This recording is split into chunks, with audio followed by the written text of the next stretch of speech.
Yo, what is going on, everybody? Welcome back to another edition of It's Heart of the City, man. 111. Man, we over 100, and we are going to bring you a whole lot more, man. Got a lot in store for tonight. New York Giants. Yeah, we got to talk about that. We got to talk about that.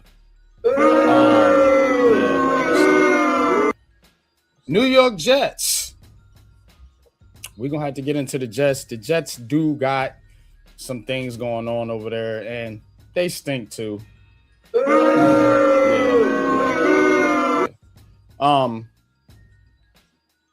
New York Knicks, man, we got champions. We got some champions in the building. Finally, we're gonna talk about that. Winners, man. I want winners.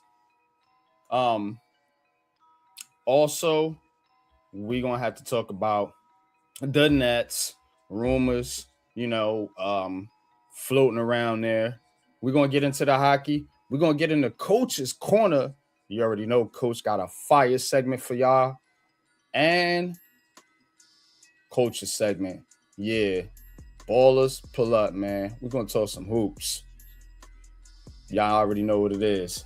All that much more, man. Coming right at you, man. Pat on the tracks tonight, man. Hit him with the intro, bro. Let's get into this thing.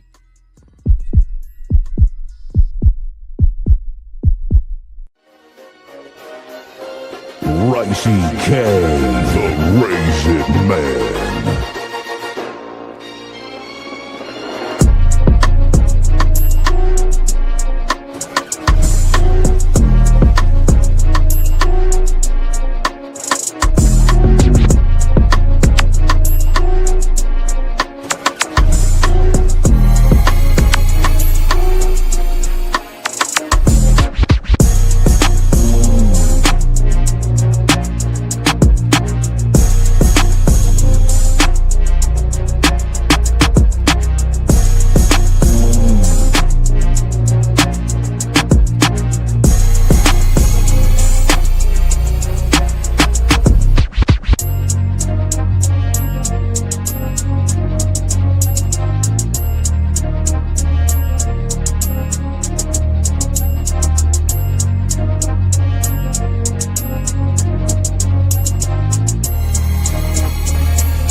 All right, man. Let's welcome everybody, man, to Heart of the City, man. Welcome, man. Shout out to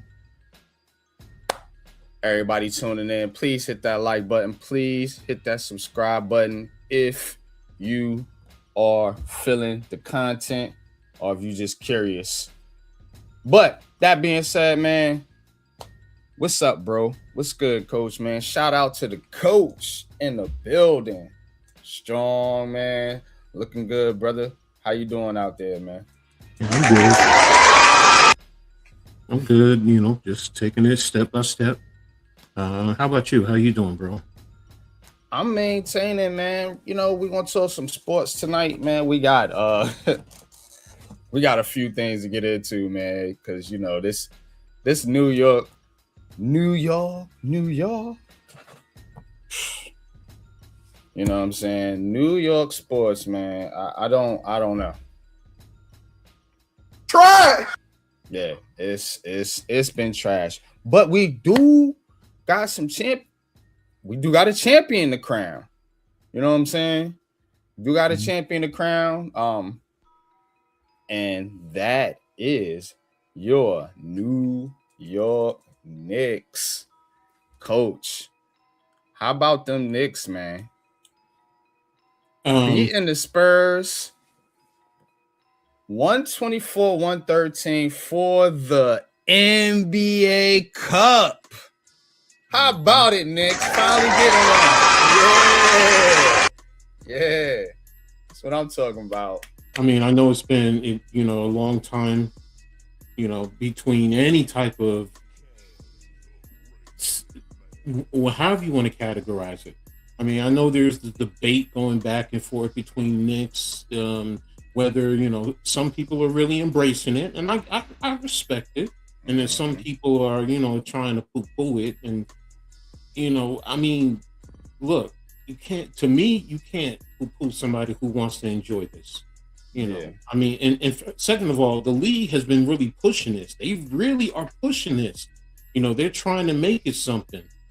So I'm like, look, it's cool. And I'm not saying it's the NBA Finals, but it is something of significance. Look at what you had to do to get there. I mean, and shout out to to the Spurs. Shout out to my man. First of all, shout out to my man Wemby. Condolences to you, brother. You losing your grandmother and still coming out and playing in this game, man. He could have easily just said, you know what, I'm tapped out, I'm going home, whatever the case may be. But he still came out there and was there for his brothers, so and for the Knicks to go out there and to fight all the adverse that they've been through. I mean, to me, it's something that, you appreciate. Now, is it the end all be all? No. Is it the NBA Finals? No.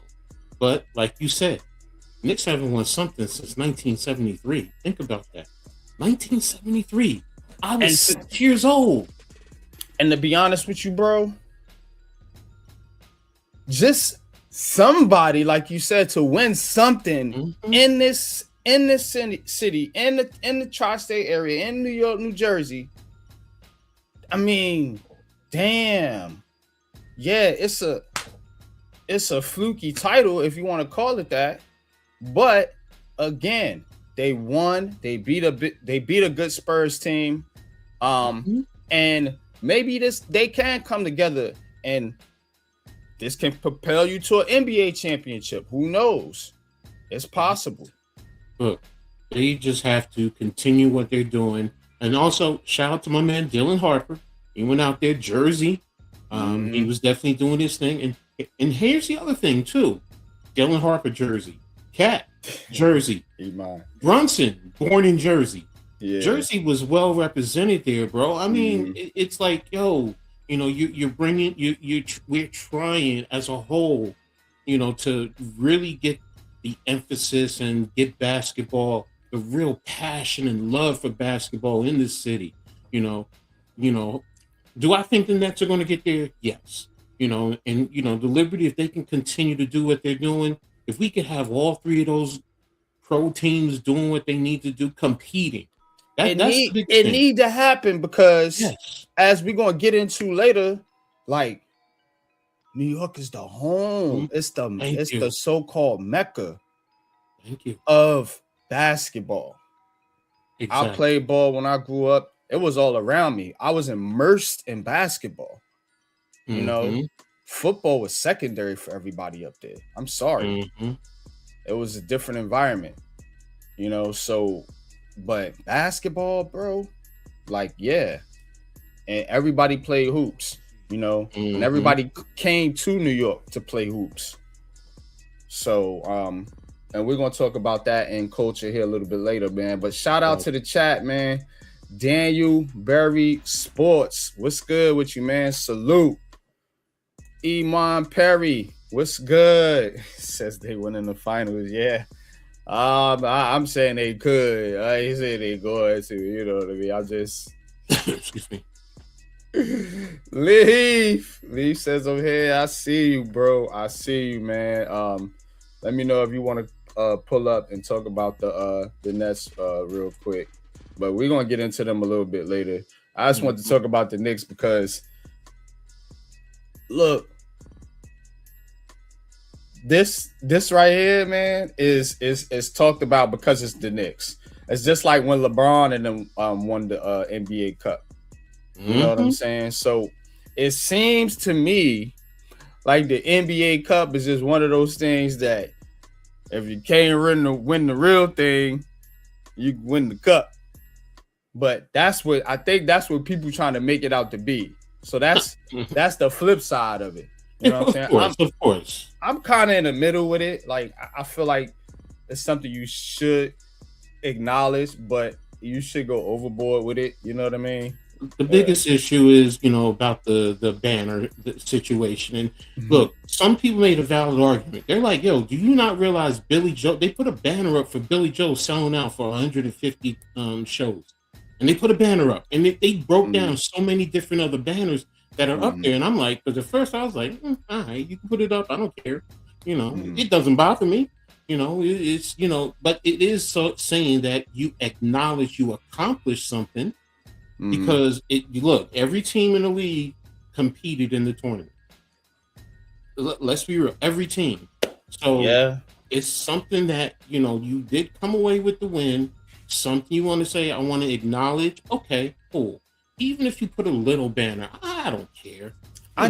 You know what I want? I want to see like the Blazers win it. Like a team that's just ass the whole season, but just that little poor portion of the season, they just bust ass and win the cup, and they just go back to being trash. Like that, I want to see something like that. I like to see anomalies. You know what I'm saying? I don't want to see the best team win the cup and then the best team win the finals. And it's like, and I kind of feel like if you win this cup, maybe you ain't going to win the finals. I don't know.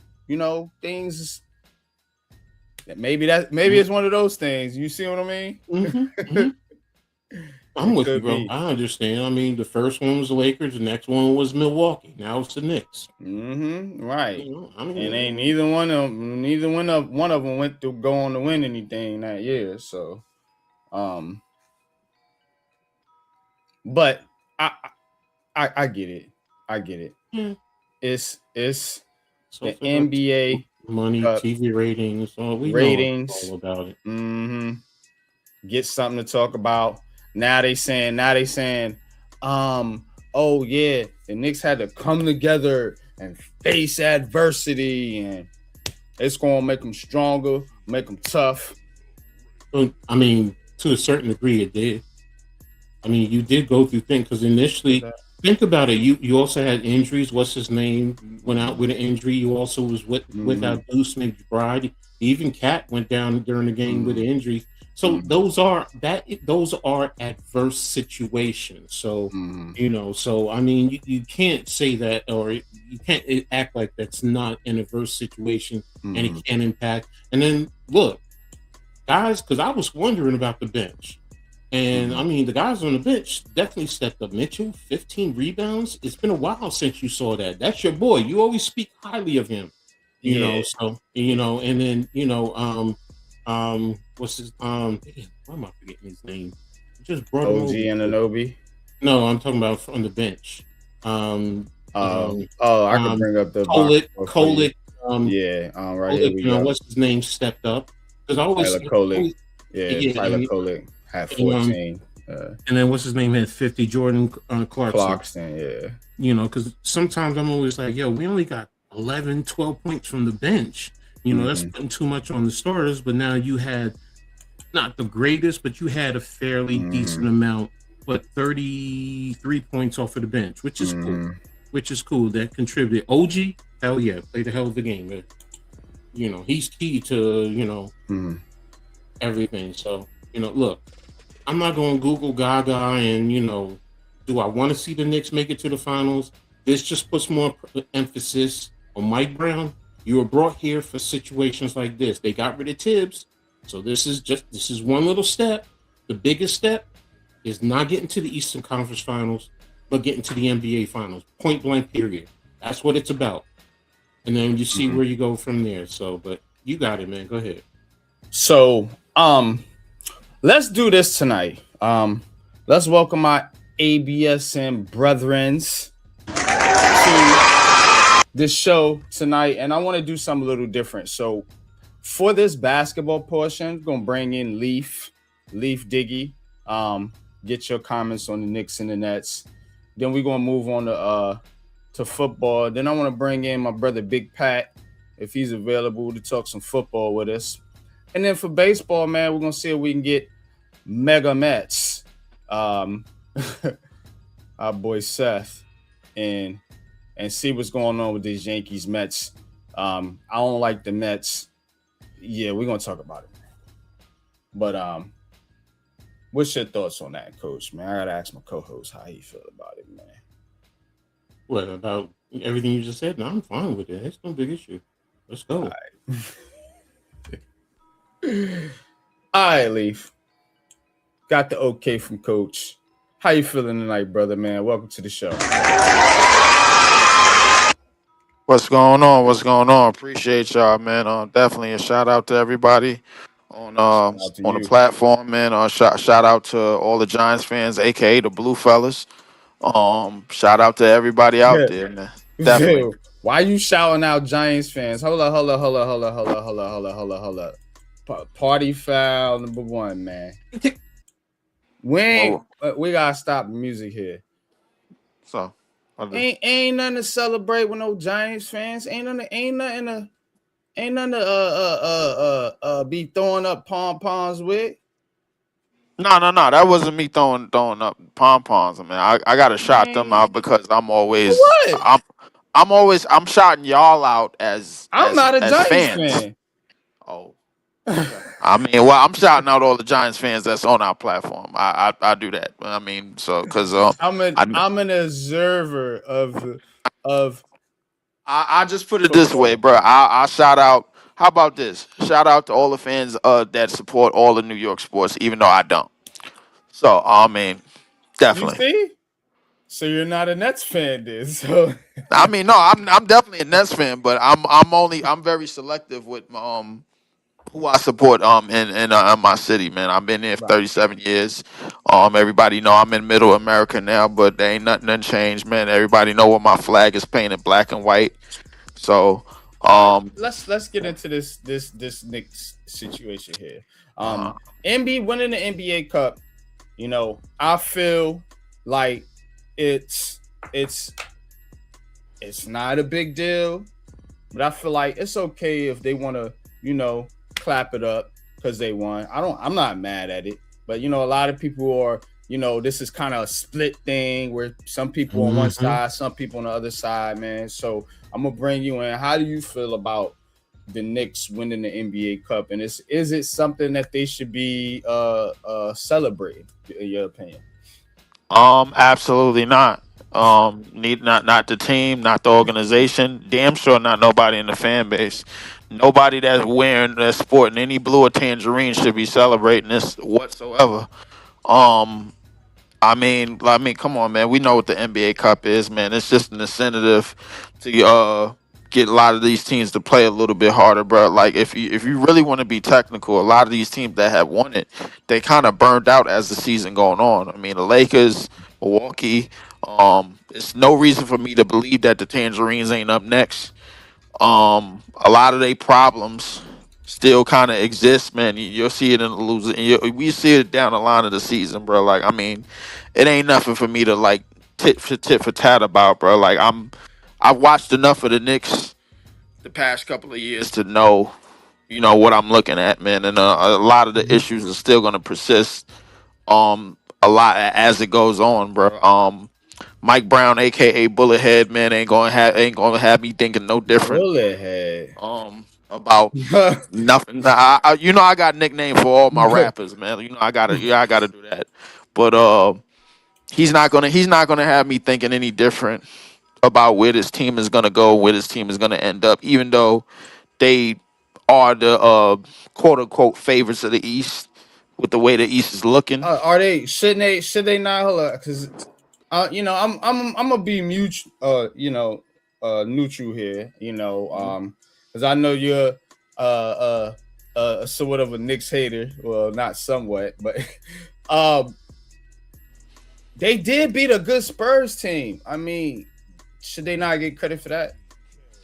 They should get credit for it. They definitely should. But the template of where they need to go is basically manhandling the rest of the East. I mean, Detroit has risen. They have risen. Boston is still fighting. You know what I'm saying? So I mean, it's not a lot of things that's going the Knicks way in terms of the dust is all clear, the smoke is all clear. Here you go, yo, you got a clear lane to drive, and they go to finals. Whoever come out the West, and whatever it be, whatever it be. But it's still teams in the West that they can't beat. You know what I'm saying? I mean, it's still levels to go. And but elaborate. Like, who is it that I they mean, should be afraid of? I I put it mean, to you maybe this way. I don't. OKC is. I mean, they Well, I don't think they. Well, OKC. yeah, I think OKC is ahead they of. on another league, another level. Yeah, You know what I'm saying? OKC. The only way OKC loses anything is if they collapse on their own.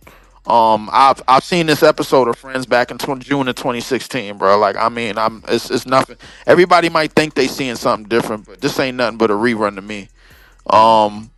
To be honest with you, bro, like, I mean, it's a lot of things, bro. Like, I think the Knicks have one of the deepest teams that they had in the past 2 years. When a couple of years ago, when everything started to melt down against you know who.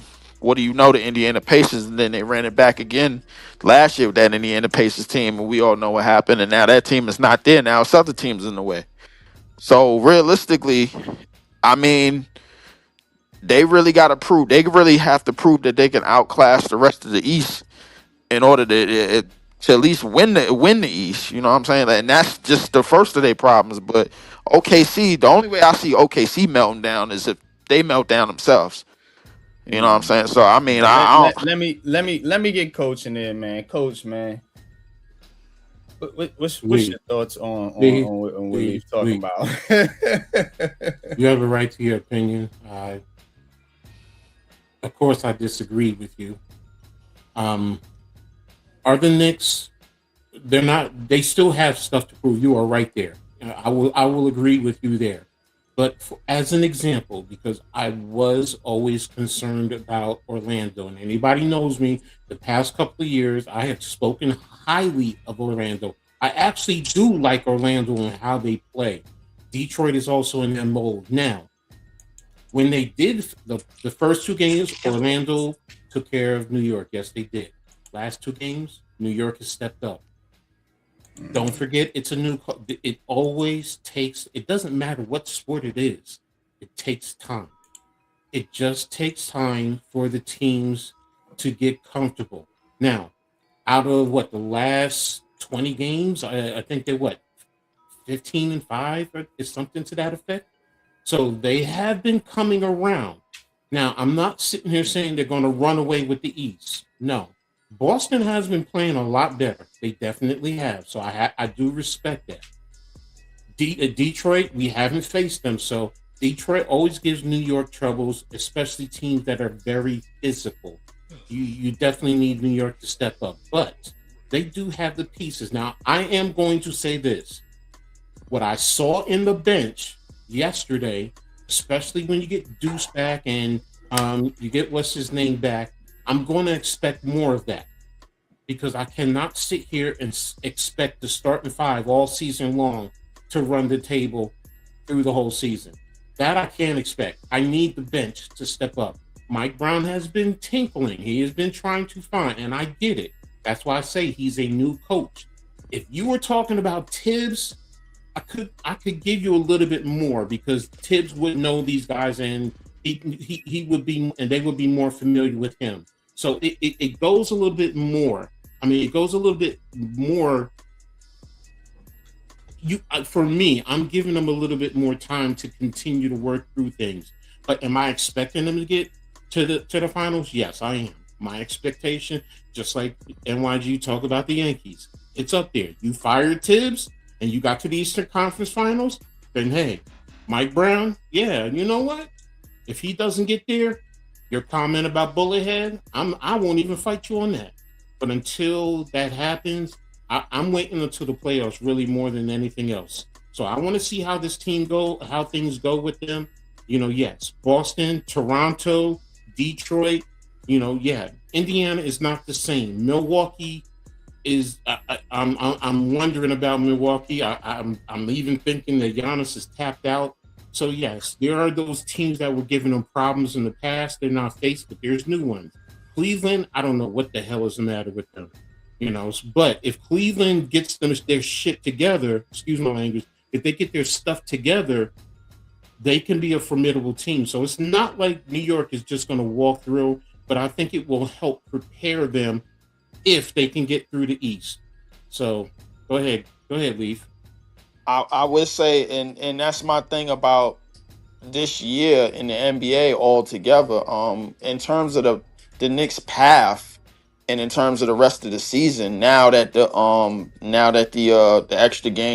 extra cup games is over, Mm-hmm.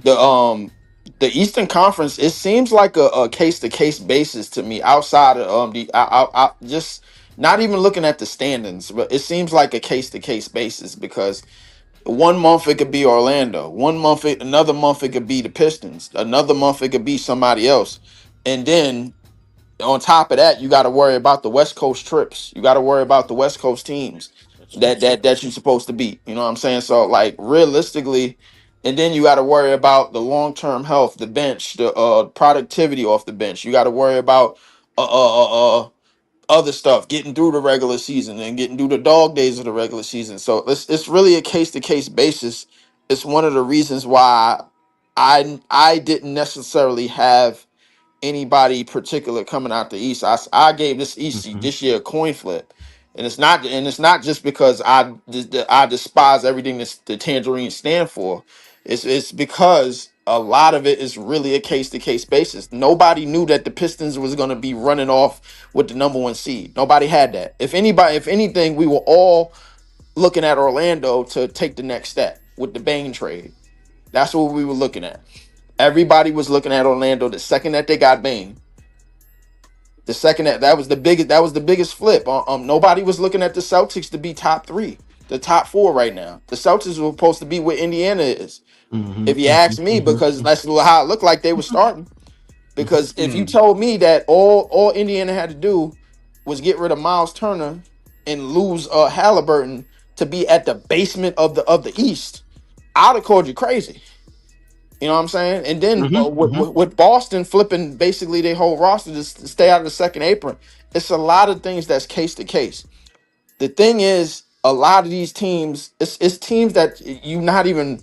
The thing with the Knicks is, I think they prepared themselves for certain teams, and the team that's going to end up catching them slipping, they didn't prepare for because they've already beaten Detroit in the first round last year, so they thinking to themselves, wait, how did this team get number one and we just beat them last year? What did they do? What happened? What Well, significant change did they make? if the playoffs started today, they will face Cleveland. Oh yeah, that's easy. That's Right. easy. Cleveland. I mean, and we already know what Cleveland problem is. Cleveland's digressed in so many areas. But The front court that they had in line is just not working out, man. Like, listen, I ain't gonna lie to you. Jared Allen and Evan Mobley, they give me kindergarten teacher vibes. They really do. I ain't gonna lie to you. These dudes is applesauce. I don't see nothing about them and nobody on that team going, we winning this game, we winning this series. I don't see nobody on there. Most of the Donovan Mitchell led teams are weak anyway. okay. Like, But yeah, let's switch gears here, man. Let's get to a team you're very familiar with, and that is the Brooklyn Nets. And what I want to talk about here, man, I mean, yeah, they beat Milwaukee. I mean, we can get into that here if you want to, man. But apparently Michael Porter Jr. is getting trade buzz now. So now here's the thing. MPJ, as they call him, he's been playing pretty well this year. And he has definitely elevated the Brooklyn Nets to some wins. That being said, what direction do you think they should go here? Should they move on and like completely go into the shitter? Because that would probably would happen, because they just don't have the talent right now as these young players are still developing, and some of them are starting to play well. Demon and We talk about Clowney and of course Drake Powell and Danny Wolf. But what's your thoughts here on the MPJ situation? Should they just go ahead and pull the plug and move off of him now? But that could derail some of the chemistry and things that they starting to try to build here. You know, they had a pretty good win versus Milwaukee. Beat the hell out of them, man. 127-82. So, but what's your thoughts, man? In the direction the Brooklyn Nets should go in. Well, my thoughts. I've been thinking about this a lot most of the day, and it's two sides to this coin. On one side, there's a base where you follow the OKC template, and with all of these draft picks, remind you, because I think outside of OKC, I think we have a second or first most draft picks, most draft capital in the league outside of them, and I think San Antonio is third. So outside of if you following the OKC template and you looking to rebuild, then MPJ, you trying to flip MPJ for maybe another draft pick the same way you flipped Cam Johnson for a 2032 first round unprotected from the Nuggets, because nobody expects the Nuggets to be anything in 2032. So you kind of setting yourself up for more and more future, bro. And I think this front office is starting to get in the habit of selling the fan base more hope than actually a plan. You know what I'm saying? So like that's one thing. So like, because when you get draft picks, bro, you're selling your fan base hope. That's all you're doing. So on the other side is you figure out how to connect the dots to the players that Jordy knows how to work with and knows how to get something out of. Remind you, he was on the Nuggets training staff when they had Joker and when they had MPJ years ago. Same way he was on the Sacramento Kings coaching staff when they had Mike Brown and they won they peaked at top 3 a couple of years ago in the West. So realistically, he understands these type of players. He understands different types of skill sets. He understands certain players that he could work with, and I think it's gotten a little bit better in terms of the X's and O's that they run with MPJ. MPJ, he's looking like his back and his arm is never hurting, bro. He out there putting up 30 and 8 in his sleep. You know what I'm saying? So realistically, I mean, you could follow that template. So one or the other, it really depends on what they really, really, truly want to do.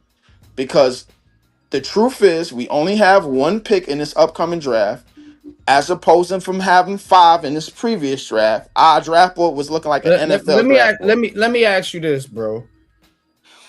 This is not an NFL roster. No. You can't have but so many goddamn draft picks. You at some point, you got to figure out who can play and who can't play. And move off the ones that can't play and get somebody else in there. So again, like I like the way you put it earlier. Selling the fan base hope, because a lot of these New York teams do this. Yes. Selling the fan base hope, but not getting no damn results. Now again, I'm willing to be patient with the Nets, but pick a direction. Don't keep bringing in a bunch of draft picks and every year draft picks, and then you ain't making nothing of them. Then you got a bunch of them in the G League. You might cut a couple of them, and then you're not making nothing. And it's kind of like you said. It feels like it's just buying Sean Marks a little more time because he ain't doing shit, in my opinion. That's it exactly. I think it's basically keeping him off the hot seat because you don't have any big names. You're done with the KD chasing the KDs and the Kyries, the big free agents. You're done with chasing the big names because you don't want to get burnt again and you don't want to feel like you have all these expectations to win. And the pressure is on once you start winning, bro. Like no matter what team you have, you know what I'm saying. You could have a team full of Joe Smolls and then win like 50 games and nobody knows about them, and then they get names for themselves, and now you're in the habit where the Nets should be doing this and Nets should be doing that. The bottom line is they need to pick a direction, and I think the direction that they need to pick is a direction of going out and figure out what skill sets connect with what you have already. Because build a team. Build a yes, team. build a players team. on. You got players on there. Okay, who you like? If you like Clowney, do you like Michael Porter Jr.? You don't have to trade every fucking body just because the guy's here and he's making money, and you looking at it and you like, well, you know, we need more draft picks. We need this. Well, again, what you need is basketball players. Right. You see what I'm saying? I think the only this thing guy's putting up numbers. He's playing well. Right, but the two things that's a cloud with the front office because of the KD situation is, one, MPJ is about to make $40 million. Number two, who cares? And that's the thing. Why is it so much about the money when, in a sense, you got to pay somebody? Okay, right. if you pay a guy 40, and you take that 40, you say we're gonna get rid of him, and then you bring in you know, 4 players making $10 million each, but they ain't worth a goddamn. What did you do to your team? Because you trying to cut a couple dollars here and there, and it's like you got to pay somebody, dog. What and they did? I'm not caping to keep Michael Porter Jr. per se. I'm just saying you got to look at this thing in a sense of, if you keep on getting rid of guys and trading them and flipping them and getting draft picks, A, like you said, you selling your fans hope, and B, you're not building anything because nothing's sticking. Everything is just a revolving fucking door.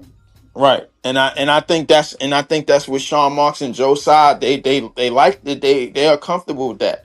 They're comfortable with all right, yo, let's lower our expectations so nobody will watch us, so nobody will look at us, nobody will do this, nobody will expect us to do these things. We're still gonna make money overseas.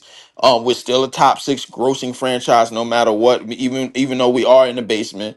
I think they have figured out the code to keeping everybody's expectations and Nets fan allure low. They figured it out. And you've seen it with the deals that they've been making the past 3 years since the KD trade, bro. Like they've been disguising number 3s as number 1s for the last 2-3 years. That's what they've been doing, and I think that's going to continue. That's what they're going to do. What I want to do is, yo, let's build from here and let's see what builds and what skill sets and what players match what we have. They're not going to do that. They're going to find ways to save money and keep money in their pocket. If a guy's making $40 million, he's going to be on a 2 or 1 year deal, and that's that. That's what they're going to keep doing. I want to say this, yeah, Lee. go next. I want to see. I want to say this, Lee. Great insight, brother. Great insight. Something I'm gonna have to research because that does sound just about right. But great insight. Appreciate it, Pat, man. And to anybody out there that's watching that doesn't know and they want to give themselves false hope by watching these games and see MPJ put up 30 and 8, in which he is spectacular. He's been on a shooting, he's been in a great shooting rhythm, playing great off the catch, playing great off the pick and curl and dribble handoffs with Claxton of all damn people. Claxton's out here putting up triple doubles. This shit is crazy. I'll be honest with you, bro. I like a lot of what they're doing. The organization knows that it's not going to last because we're going to play a stretch of games. We're going to play some good teams, and we're going to come close but no cigar. But MPJ is going to hold us in games because of his shooting ability, and his shooting ability is second to none outside of Steph. But the reality is they want to keep everything the way that this has been going in terms of recycling these large contracts because the CBA demands it, keeping the morale down, and keeping the hopes low. That's what these two individuals in the front office there are doing. Let's get Coach in here, and then I'm going to ask you one more question, Leaf, and then we're going to move on to the football segment. But Coach, what's your thoughts on all this, man? With MPJ. If the first thing is Leaf just kind of hit on it because I was going to ask, what is the floor? Because the NBA says there is a floor every team has to in terms of spending. So you can try and get rid of the contract, but that doesn't mean anything, like Leaf is saying, because there is a minimum you have to spend. So if that's the case, then you might as well just keep him. And you know what? it'll still keep people interested. And then who knows, you might get some other players outside of the organization that sees a bigger picture, that sees the vision of what your head coach is trying to do, and then say, I can be there and I can help this organization. So it's a two-edge, it's a double edge. It's always a double edge. Yes, you don't want to, just totally crap the bed, because then nobody's going to be interested, and then it's going to make you look a lot worse. But at least if you see that you're at least competitive and you are your play is functional, then at least, you know what, when you go out for maybe somebody of a higher caliber in terms of talent, they're going to want to come here because they can say at least they play some good basketball. So that's just my own whole intake. So there you go. Mm-hmm. Shout out to Mets.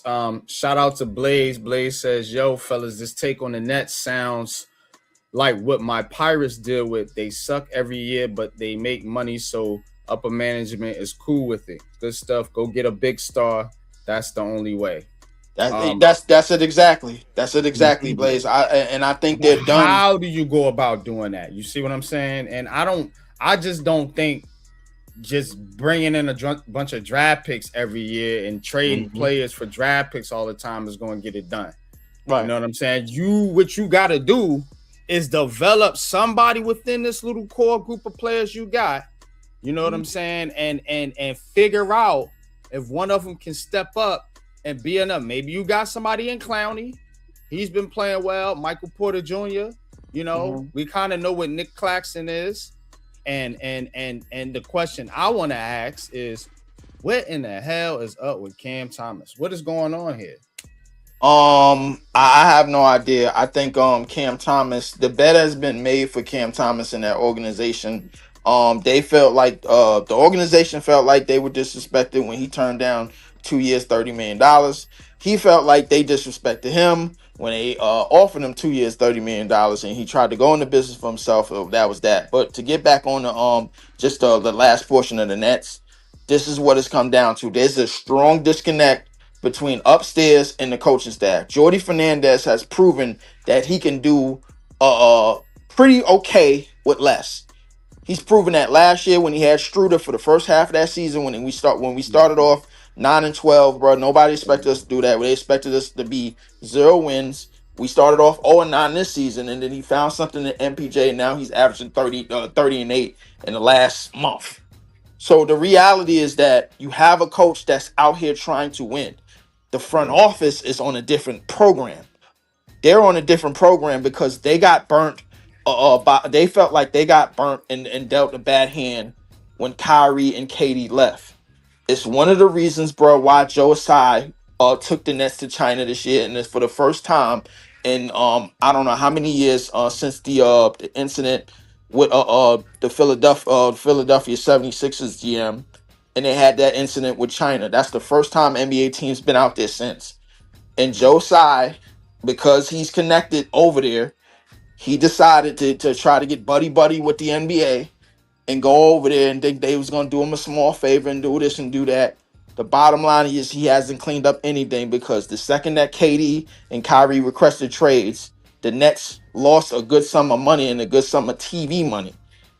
They're worried about their pockets. They're worried about politics upstairs. Downstairs, in the coaching staff, in the huddle, they're worried about wins. And you can see that Jordy is worried about it. They are not on the same page. This is why you have the results that you have. Go Nets. Good stuff, Leaf, man. I appreciate you, bro, man. Yeah, man.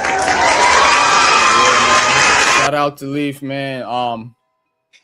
We're gonna get into football here, man. But I mean, look, man, the Brooklyn Nets, they have got to stay the course and build this team the right way. And you can't keep firing coaches and da-da-da. So, let this man coach and get him some pieces, man, and pick a direction. That's all I'm asking. Pick a direction. Figure out what you're doing with some of these young talents, because you can't build a 53-man roster of rookies on a basketball team. But Speaking of 53 men rosters, let's get into the football portion here of the show, and we're gonna talk about the goddamn fucking raggedy ass New York Giants. New York Giants. This is a team right here, man, that I really hate talking about. And it's just because when you think about a team that's in a goddamn kind of a Groundhog's Day, where shit just keeps repeating, it's them. But we're gonna bring in Pat for this portion of the show, man. We already know how you feel about the New York Giants, Leaf, so not a lot to be said. I mean, all I was gonna say before Pat got up in here, I thought that, listen, despite everything that's been going on in the front office and the coaching staff, the play call and everything, I thought Jackson Dart, Scatbo, Neighbors, something is going okay in terms of getting talent. That portion is not an issue. In terms of putting everything around it, and in terms of making sure these guys have secure blankets, and they're not going out there just, all right, yo, let's just turn water into wine, that's an issue. Now, everything that y'all been saying, now, because I've been watching every time, and everything that y'all been saying about Dable, management, upstairs, whatever, has been 100% true. But one thing for sure, two things for certain. Dart, Scatbo, when they was on the field, they was looking like one of the best 1-2 punches at quarterback and running back when they were out there together. And Neighbors was looking like a top 5 wide receiver when he was out there at his I ain't best. trying to hear all that shit, bro. For real. I mean, these motherfuckers is 2-12 and they ass. I'm not hearing. You're not selling me hope. You might be able to sell them niggas over there in Brooklyn on the Nets. You're not selling me hope. Not selling me hope, bro. I mean, yeah. Look. Hey, listen. All fair, bro. But I know anything in this, anything in sports, anything in anywhere you're trying to build, it got to start from the bottom. And unfortunately, that's where they started, man. So I ain't really got nothing else on it, man. Man, but we appreciate you, bro, man. Shit, I'm gonna stick around for the Jets too, because I got something to say about them. We're gonna bring in Pat Doe here at this portion of the show, man. Get Pat in here. And the D line is cracked up, man, but it just gotta build the rest. Yo. Uh-oh. What's going on, man? Yeah, I want to talk about these raggedy ass. We're gonna get Pat in here, man. Let's get a 3-man weave here real quick, Leaf, and then because then I'm gonna bring in Mets for the for baseball, man. He gonna give us the scoop on this Yankees Mets situation because it's nasty, man. It's a real fight. For I heard about that actually. So we want to tap in and get the focus real quick, man. But appreciate you, bro. Stick around, man. We'll probably bring you back in later, man, as we close out and get into coaching, man. We're gonna talk. Oh, no doubt. Yeah, we're gonna talk hoops during coaching segment, man. So yeah. Come back for that. Yeah, I'm gonna be here. All right, bro. I'll be in the back. All right. Oh man. All right. The New York Giants, Pat. Here we are, man. Here we are. So they lose to the Commanders. And all I hear people talking about is Jackson Dart and him having to go out for 2 whole plays because of a concussion. My thing here, bro, Jackson Dart said something to the effects of, hey, it seems like everybody's a little sensitive to this, you know, basically saying as in like, what's the big deal? Which is what I've been saying the whole time. Now, me hearing Jackson Dart actually say that is just making me think like, yeah, some of the things we talk about could be going on. You know what I'm saying? It's clearly a disconnect between what the organization wants and the players they're bringing in. We've seen it with Neighbors, you know, with the Dable situation previous. Now we're seeing a little bit of a disconnect here with Jackson Dart. Seen a little bit with Thibodeau, Duke Carter earlier in the season. You know, he's come around. Now everybody's clapping it up for him. What is this, man? Why do they do this? And what is going on here? And why is everybody so hypersensitive on Jackson Dart? You know, I've seen Pat Mahomes twist his goddamn knee in 2 different places. But again, he got the cachet, I guess, and he don't play in New York. But what's your thoughts, bro? I think this Giants team is in disarray because of ownership. Purely at the top, man. Leaf said exactly what's going on. I think we have a GM that does know how to get talent to this team. It's just that we don't have the coaching in order to get the talent to blossom. That's why they always shine when they leave. Mm-hmm. I think Nubin can be a talented in-box safety, but they're playing him like a free safety. Mm-hmm. Javon Holland turns into a bum when he comes here. Paulson Adebo turns into a bum.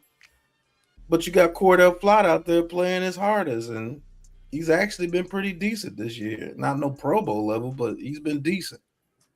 You got Drew Phillips, who had an excellent rookie year. He's still the same player. You should have one of the best front fours in the league. I wanna ask this question. Iman says Sean is trash. Look, I'm neutral on Joe Shane. I could see a situation where, you know, you just move on. But again, I think when you continue to do that and fire GM coach, but then you got all these guys sitting here on your roster. That's what you gotta think about. You gotta think about the roster. And people mad at Shane because Saquon Barkley or whoever or whatever it was. I mean, that's not here nor there. With the draft picks, I want to ask,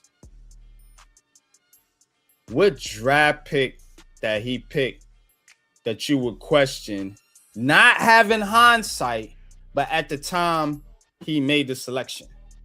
Because I'm having a hard time feeling one that people were like, maybe Wan'Dale Robinson. You know, I was like, I don't know about him. Like, what pick that he made that people were like, oh my God, and it didn't turn out? See, when you make a pick, it's up at that point, it's up to the coaching staff to generate the best version of that player that you can get. Now, either the NFL and the whole scouting league got the ratings on these players wrong, or there was some mismanagement within the coaching staff. No, it can only be one of the two. Yeah. You can blame the GM all day, but if the GM is making good picks, that's what his job is. It's the coaching staff job to get those picks to be what they need to be. He don't make the playbook or the scheme too. He gets you the players. But you got to do something with those players. Why is Jalen Hyatt in his third year, fourth year, and he's still rounding off his routes. What is your receivers coach doing? What is anybody doing? Coach, what's your thoughts on this Jackson Dart situation? Because I know we talked about it a little bit on this show before, but I really want you to get into is the league being over? I mean, are the fans, media / we want to throw them in the same situation? Are they being oversensitive, or is Jackson Dart doing something wrong out there where he needs to play different, basically? So fans are always going to be sensitive, period. I get sensitive and overreact at times. I'm a fan. But now when I'm out there coaching, I have a different mindset. So yes, I get it. We are investing our personal feelings into the team. So, and we want to see wins and championships. That's as simple as it. As far as the evaluation process, I mean, Pat, yes, is right. The coaching has to play a part in the development of players. Evaluation. There are some things across the league that they got wrong, but like the Jalen Hyatt, don't forget the Cowboys receivers coach. Didn't he question Jalen Hyatt to his face? Yeah, he knew. So in the same token, it's like, well, if this guy knew it, then why didn't the Giants evaluate? And you traded draft capital to move up to get him now. That's the other factor. You traded up. So, and for him not to develop, yes, that's on the coaches. But I'm going to be honest, Pat, it's still on Jalen Hyatt too. If you want to be a professional, you got to work on your craft. You got to work on your game, not just during the season, in the off season. What are you doing? Who do you have? Look, people can say what they want about Evan Neal, and he hasn't played well. But we all see him going out there to get different coaches to try and help his game. I don't see that with Hyatt. Now, maybe he has, but I doubt it. And he is very temperamental, and he has an attitude, and he's very defensive. I'm not just talking about him, but as a whole, when it comes to Joe Shane, and I don't look at just the players he drafts. I look at Dable. Yeah, I look at the players that the free agents that he's brought in, the cap management, because right now we are in financial trouble. So after this year, it comes all back. No, that's the way it's set up. I'm like, say, how are they in financial trouble? Like, right now, I saw. I think they have what. I think they have a couple $1,000 or something like that, if I'm not mistaken, right now. But you don't want your team to have major cap room during the season. No, and I'm not saying that, but what I'm saying, there is some fluctuation. We also have to look at the kicker situation this year, bring certain players up, going out and getting other guys. You said it best, Pat. Players going somewhere else and doing well. Yeah, that's a reflection on the coach, but that is on the general manager, because who picked up the head coach? So it all falls on to everyone. It's not just Joe Shane. It's everyone. And you want to talk about Joe Shane? What Joe Shane player went on to produce somewhere else? Like, all his players are still on the roster, basically. It's Gettleman's players that went this all day balling. Because they finally got out from under bullshit coaching, and these new players. Who is it? The whole first draft class is still here. Daniel Bellinger, Kayvon Thibodeau, they still on the team. Who is it? See, that's what I'm saying. We can't be so hyper. And I'm not saying, I know you not, coach. I know you level-headed, very level-headed. But with this fan base, the Giants fan base, they so hypersensitive. And that's the point Jackson Dart's trying to make to them. You know what I'm saying? They still what it is. They still mad at this guy because of Saquon Barkley. Because none of this shit was brought up until fucking Saquon Barkley went to the Eagles. Now Joe Sain is the worst motherfucker on earth. Mm-hmm. Even though he got you Dart, got you Neighbors, got you a fucking foundation. Hold on, and now you're going to fire him, bring in another GM and coach. And when they take off. He did not. He did as much crap as I've given Dable. Joe Shane did not want Dart. Don't say that. He was like me. No, I get it. And if you're going to blame him for Dable, then you got to give him credit for his draft pick. How can we blame him? You said he wanted. Let me finish and clarify myself for a second. No problem. How can you say and get mad at the man for picking Brian Dable, but then turn around and say, "Oh, it wasn't him. It was Dable the one that got Jackson Dart." But he's responsible for bringing in Dable, so you can't have it both ways. Because he could have said, "Forget that," and drafted his own quarterback. If the coach is that, if he knew he was solid on solid ground with management, which I'm sure he did, because they let him fire Dable. He could have easily, like Pat said, and be like, you know what? Nah, I think this Shedeur is the better quarterback for our organization. We're gonna go this direction, or maybe we're gonna go a trade up to get Cam Ward. Whatever the situation was, they could have did that, but they didn't.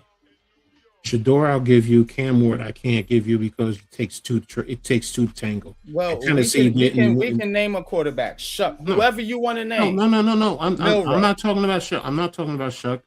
What you said, they could have traded up. I'm saying because of that, Tennessee was taking. We all know that Tennessee was taking Ward, so they couldn't have traded up. Well, whatever the case was, you could have picked another quarterback. Is what I'm saying. Okay, that's fair.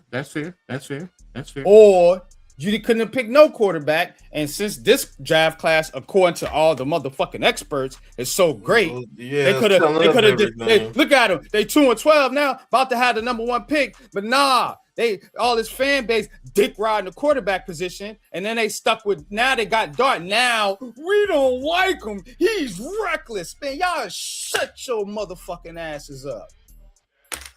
Because you complain about everything. The only thing I know I said it. Dart needs to tone it down.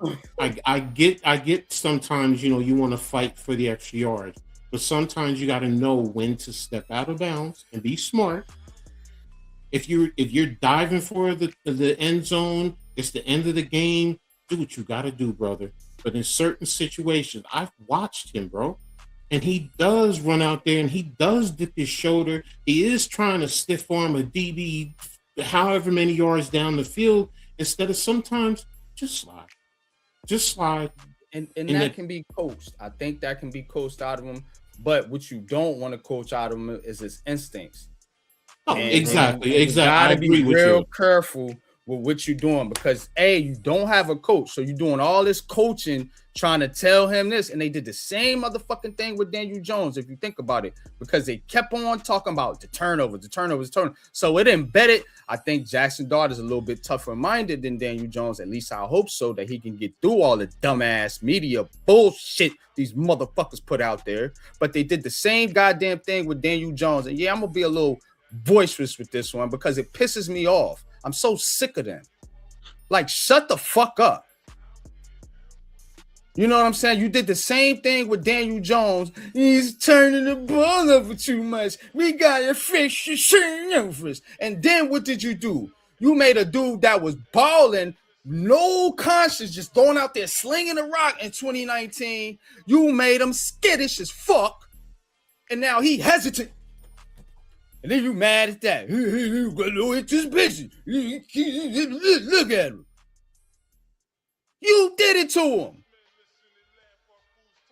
Shut up. That's all I'm saying. Y'all talk too goddamn much. You overanalyze every fucking thing.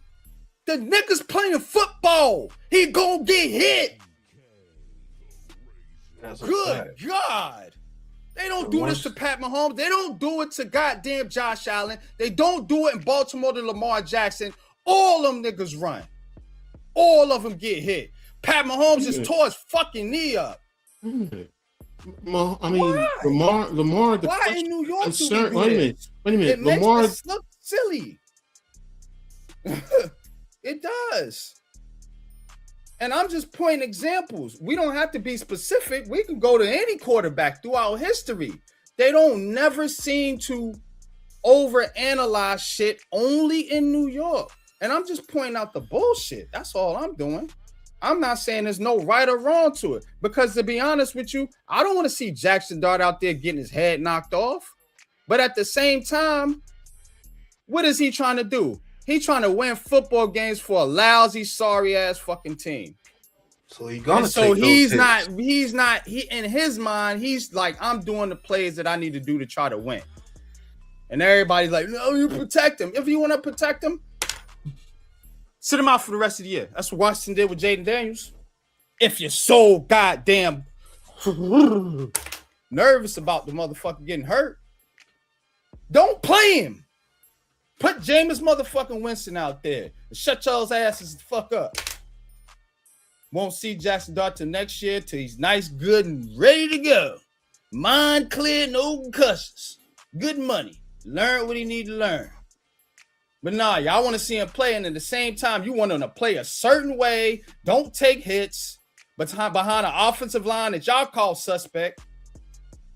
I mean, no receivers. Make it make sense. No receivers. Running backs hurt. What do you think is going to happen? Build a team around the kid where he doesn't have to take those niggas wasn't saying that shit when Daniel Jones was getting fucking blow. They were cheering for it. They were cheering for it. Beat the fuck down out there. Wasn't nobody saying, don't take no hits, Daniel Jones. You know what they were saying? Get out of here, DJ. Get out of here. Run, nigga, run. Don't get hit. They were saying he need to be more agile. That he didn't have enough. He need to be just like how Jackson Dart is right now. They wanted him to be just like how Jackson Dart is right now. Hypocritical. It blows my mind. And I know this because I've been tracking this shit for years now. It blows my mind how hypocritical they are.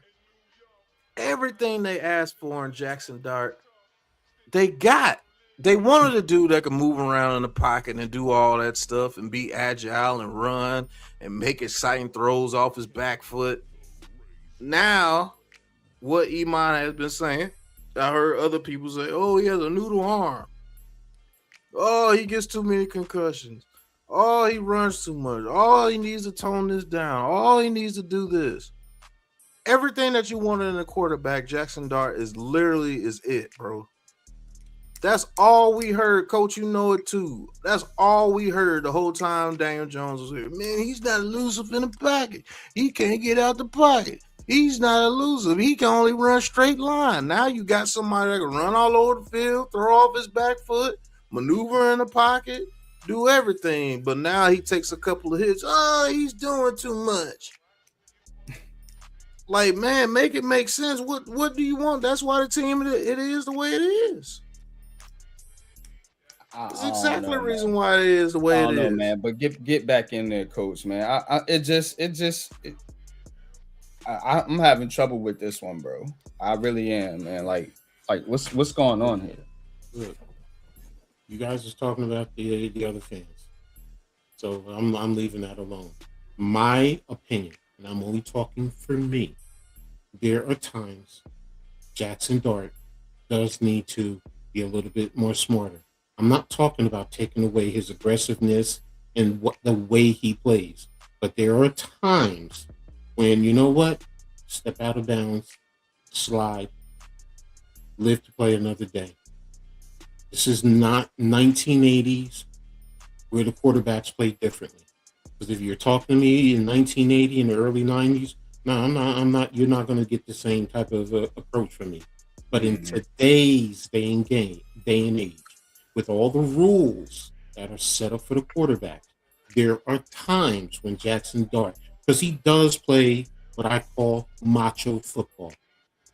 He wants to prove how tough he is. He wants to prove how he a true leader. And I don't have a problem where if you say, if I'm going to do it, I expect the rest of my guys, and I'm going to hold my guys accountable. I do want that from my quarterback, but you also have to be smart. You do. And that's all I'm saying. Just at certain times, be smart about it. That's it. Yeah. And if he had, because that's my next question, because Pat said, coach him up. Well, I thought he was getting coached this up, and he was told this, and he has said he has been told that, but that's my whole point. But go ahead. No, go ahead. But the thing is, people act like he's just been taking these bone-crushing hits every play. Pat, stop. Listen to me. That's why I said initially, this is me. I'm not talking about you though, Coach. Okay, we're talking about the fan base. That's why I said initially, because I didn't. You have a logical thing about it. Of course, you want your quarterback not to take certain hits that he's not supposed to take. But you got this fan base talking about getting rid of the kid already. That part I'm not touching, and I'm not even getting into, because I'm not. That's what me and NYG are getting into. That's why the fan base, how hypocritical you are. But again, Pat, that's why I was saying initially, I said I didn't. The fan, you guys were talking about them. I get it. I'm not touching and I'm not discussing that, because I can't tell another fan how to fan. That's why I was saying. That's why I was the way I presented it. I just wanted you guys to talk to me about what I said and have our discussion. This is not even talking about how you fan. We're just telling you what you are. You're a hypocrite. And that's why you get the results that you get, because the energy you put off. You literally beg for this, bro. You beg for it. This comes with the territory when you're on a bad team. Maybe some of those hits he won't have to take is because, hey, somebody's wide open. I could throw it right to him. But when you got all your receivers locked up and you have a quarterback that comes from a winning organization, this dude has literally said, this is the most times I have ever lost in my career. Everybody claiming hard reset. No. Your energy and your ownership is hard resetting these winners into losers. And all this energy that you putting into it, and like every time Jackson Dart gets touched, oh, here we go again. Oh, he's taking too many hits. The dude took one hit. Because what they do is it's psychological. Yeah, it's what you call psyops. It's called psychological operations. This is on a smaller scale though with a sport, because what they do is they're telling you a narrative, basically giving you a way to think about something that you don't really understand. That's what the media does. They give you a narrative to think, a way to think about something, because you don't fully understand it, or you don't want to look into it and actually research what's going on. Just want to follow what's popular. So it's either two. Either you don't understand it or you don't want to understand it. You know, so and that's what they do here. When they did it with Darius Slayton. Oh, He can't catch. Now every time he has a drop, it's magnified, right? Because you made such a big deal about one thing. Jackson Dart took a hit, went out there. Brian Dable act like a fool. Well, you fired Brian Dable, but now since Jackson Dart took that one hit and had to be out, now every time he takes a hit, it's magnified. Now that's all you can think about. You're not thinking about A, how the kid feels, B, what they're coaching him to do. If they're calling design motherfucking runs, ooh, he's gonna take a hit, ain't he? So you gotta put all that into a vacuum and analyze it. But instead, no, he's taking hits because that's what they talking about on motherfucking TV. Yep. Now, again, we're not talking about you, Coach, but you gotta bring all these narratives into this conversation, because when you talk about this, all this has got to come up, because we can't pick and choose what goes into this and what doesn't go into it, because it's all factors. I see it from your angle. I can also see it from these other angles where it's kind of like, why are we even talking about this fucking shit? It's crazy. They made him go, and then they can contrive it on the field. Everybody on that field know that nothing was wrong with Jackson Dart when they made him go to the 10 against Washington.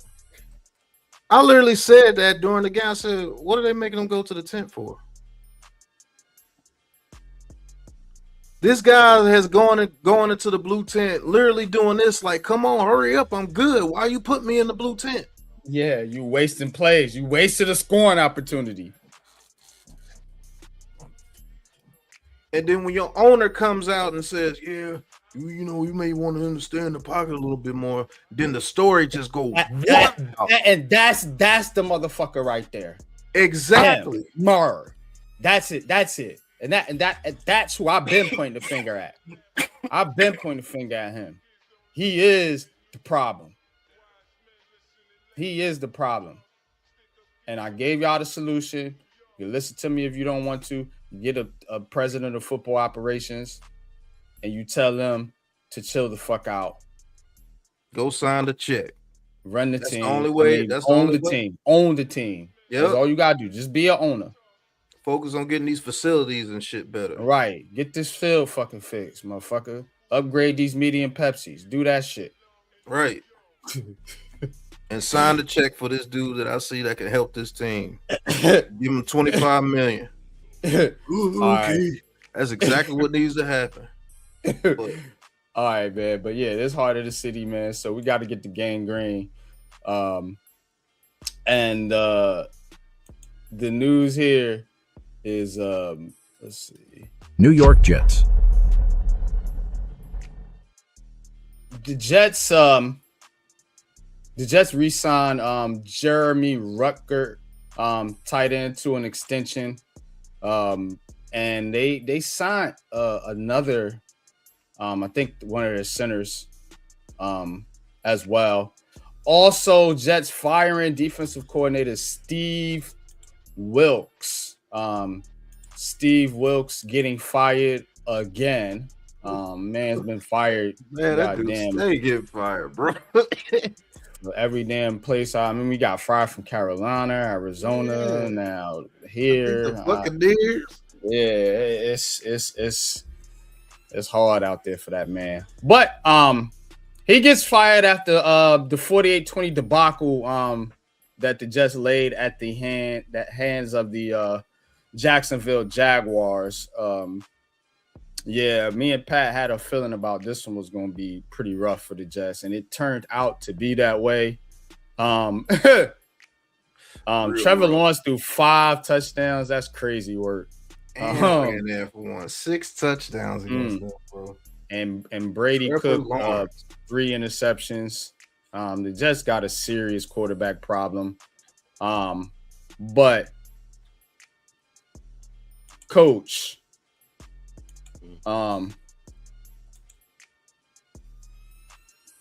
you got something here I'm looking at. If you want me to share, I can. I mean, I just, like I said, you can share it. I was just basically, we can talk about it because I gave you a little breakdown of what Booger McFarland says. Mm-hmm. So, you know, but if you want to play it, it's on the Alan Hahn Don LeBrecka show today. Yeah. So I don't know how YouTube, you know, the algorithm with all that stuff. Well, it's on Twitter. It's on Twitter. It's on Twitter, so we should be okay. Okay. So they don't usually mess with. Yeah, we good with that. Okay. So. Like 27 is set up to be the absolute best thing for the Jets is to decide whether or not there's a quarterback in this draft.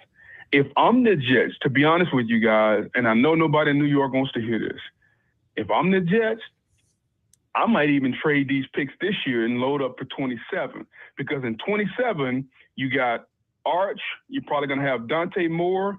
You're probably going to have Jeremiah Smith. Like 27 is set up to be a historic quarterback draft and a historic receiver draft. So if I'm the Jets, if I'm the Jets, to be honest with you, if I'm the Jets, and you guys are going to hate this, I'm trading Garrett Wilson and I'm trading these picks this year, and I'm loading up. And if I wind up with 5 first-round picks in 27, so be it.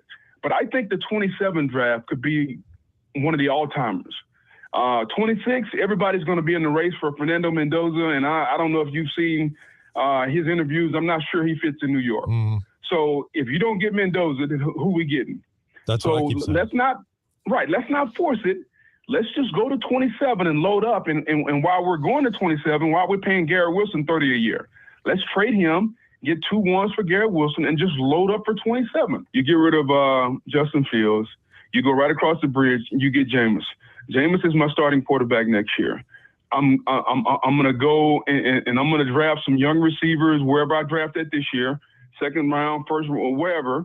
I'm gonna trade one of those ones. Maybe trade back and get some more picks. I'm trading Garrett Wilson. I'm going to field a young team, but I'm going to have a veteran quarterback like Jameis who can throw the football down the field. Where that way our passing game doesn't resemble nothing. My brand of football is going to be exciting next year. We may wind up 6-11, but that's okay. But in 27, I'm going to sell to the fan base in 27. Okay, we're probably going to have 5 first-round picks. All right.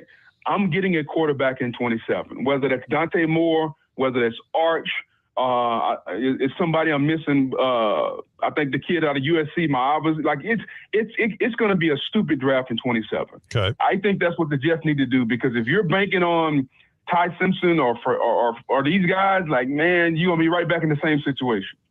I love it. I love it. I think it's crazy, but it could work. Yeah, that right there is crazy fucking work. Crazy fucking work. Yo, first of all, you said last year this was the best quarterback draft. But now fuck this one, right? Go 27, right? Right. That's number one. Number 2 is, so you're going to trade Garrett Wilson, get more picks. Who in the fuck is your quarterback throwing to? Then you're going to get Jameis Winston, and then you're going to call it exciting? Man, shut your ass up, booger. Shut your ass up, bro. Told you, man. This is where these fans get this stuff from, bro. This shit is fucking ridiculous. This is where these fans get this stuff from, bro. Yeah, 27 is gonna be a great draft class. You just told me 26 was gonna be generational and historic. You just told me that. But hey, I'm gonna listen to you again, because 27 is the year. Trade away the guy that's supposed to catch the ball for the new quarterback. Trade him away. Oh, don't forget, they just released Lazard yesterday. Yeah. You ain't got nobody. Yeah, get rid of him. Get rid of him. We throwing in Jeremy Ruckert. He just got a contract. Yeah. It's gonna be wild. WR1. Get rid of Quentin Williams. Get rid of Sauce. Yeah. Sauce. Got rid of Sauce. The whole talent pool. Now look, you got rid of 2 of your best players, and then you fired your defensive coordinator. Yeah. Because it's his fault, right? Yeah, because they playing bad defense when your top 2 stars is traded. The top 2 best people on the team, you got rid of them. Lions fans, if you want anybody to laugh at your little brothers. Because this shit right here is out of fucking pocket. Here's the thing. When he said go across the bridge and get Jameis, first of all, no, the Giants are not trading Jameis Winston because he's the perfect back. And exactly. If anything, you probably talk to him about giving him an extension. Now, I will understand that Jameis says, no, I want to start an opportunity. That part I do kind of get. But he's in the perfect situation. Jameis you go all that the Jets, bro. Yeah. You talking about this. Look, we go on about the Giants, and I get it, but that would be even worse because doing what McFarland just said, Jameis Winston would have to say, "I'm a fool," because the first thing, like you said, Pat, who am I throwing to? Who am I throwing to? Because and he say trade your first round draft picks this year, next year. It's like well, you're not going to have any talent. Yeah, because you want you want the picks in 2027, the all the draft picks that they're going to trade. They already got three, so you and then don't forget the other aspect, which you know what. Shout out to Dash when he always talks about the money. That means you're paying 5 first rounders you break that up 2 this year, 3 that next year. That is better sense economically. Yeah. You try and do 5 in 1 year? This ain't I'm trying to be funny. This ain't the Brooklyn Nets. This ain't the NBA where you could get away with that. The NFL is totally different. Bro, coach. This ain't Madden. That's exactly what he just explained. Madden NFL football, where you can trade all your players and get 8 first round picks and draft 8.99 rated players and go on to win the Super Bowl. I'm sick of these people, bro. Hey, real talk, bro. This is the garbage they listen to, bro. Hey, that is absolutely insane. So you gonna tell me that a whole side of football, almost rookie starting, is going to do something? The team that can't coach, a team that can't draft, a team that's not developing anything on the offense besides the defense. You mean to tell me they're going to be able to go get a quarterback and 3 receivers in the first round, all of a sudden they're going to be one of the top rate offenses very soon? Yeah, he said exciting football. That's what he said. And then, like Coach said, you don't see the money ramifications of that. Mm-hmm. Good 5 first round picks. And think about what's his name, the running back, because he would probably be like, "Nah, man," because that means teams are going to load the box. Yeah, you got to get rid of Brees Hall too. I'm not even going to get my opportunity to make Brees money. Hall gonna die next year. Yes, no, you. So that's why, to me, when I first heard it, I'm like, "Booger, you know better than that, bro." And then I was like, "You know what? Just parade." Because what's going to end up happening? That's going to catch the narrative, and they'll start talking about that on all the networks, and it'll be a thing. So, I mean, God, dog, bro, like. You're getting all these picks and you can't draft. That doesn't make any sense. I mean, I don't get it. You see what I'm saying? That's the part I don't understand. Same trading Garrett Wilson. Yeah, you don't want to pay him $30 million, but you want to trade him.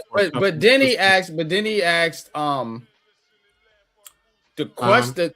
So this is the post though. It was originally asked. We asked ESPN's Booger if he would trade for Joe Burrow if he were the Jets, and he gave us a different plan. I want to talk about the Joe Burrow plan. That shit sound better than the fuck shit you talking about, bro. Thank you. Yeah, if you give 2 first rounds this year for Joe fucking Burrow, yeah, let's play.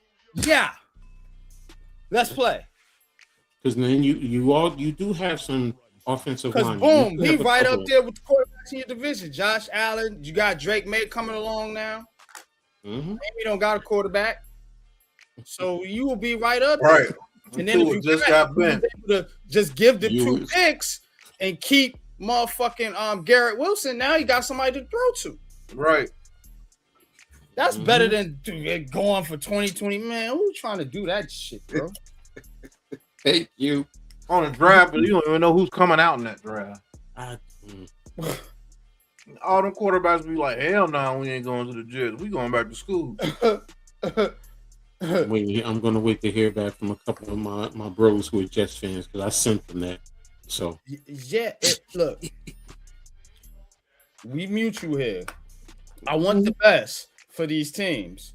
You know, all of them. But yo, it is my duty to point out the dumb shit. This is fucking ridiculous. This is fucking ridiculous right here. Agree with you there. We're gonna get back to you, Leaf, because I gotta move this show along. I'm gonna bring you in a little bit later. When we get into culture, because I still got to get to Mets and this baseball stuff. So just hang tight if you got a few. If not, you come back. I'll bring you back up. But I'm glad you put that in the show, because that right there, bro. Yeah. Man, you live in Dreamville, bro. Bruh. Straight up. Trash. That's trash. Like, kick rocks with that shit. And I'm like you, when you said Burrow, because I said the same thing. Burrow, I'm like, Burrow would be something. Now, if Cincinnati's dumb enough to move off of Joe Burrow, and you want to give your 2 firsts this year, there you go. Done deal. Yeah, because what quarterback you got a top 5 fucking quarterback. We know he's legit. Yeah. You got to keep him healthy. And that's a whole nother story if you just. But on the field, motherfucker top 5. I ain't arguing it. You know? And giving Pat Mahomes decline, you might as well say he top 3 now. Him, Allen, and fucking Jackson. So if you can get that in your division when you got a Josh Allen, now you can rough and rumble tumble with the Bills and the Patriots now on offense. You know what I'm saying? Now you gotta figure out what you gonna do with your defense. You gave them all away. So, but that's a whole nother ball game. But offensively, yeah, you shoot up the charts. But with this shit, he talking about trade all your picks and go 2027, man. You get your bitch ass out of here. All right. Let's Jesus Christ, these dudes right here. Let's get into baseball, man. We're gonna do this one simultaneously. We're gonna talk because the news is linked together with the Yankees and Mets. So New York Yankees. New York Mets. Mets to the program. Mr. Seth, how are you doing, Mets, man? The last couple of weeks, we got to get into this baseball stuff, but go ahead. For the last couple of weeks, I have wanted to put David Stearns under the gun for how much of a godforsaken skinflint he is in terms of letting Nimmo, Diaz, and Alonso go. Now, Nimmo leaving for Texas due to political reasons, fine. I don't have an issue with that. Diaz being let go because Stearns was too much of a chicken to pay up an additional $4 million, and he gets shipped out to the Dodgers, that's bad enough. But not even bothering to placate to Pete Alonso and he walks for Baltimore, that's even worse.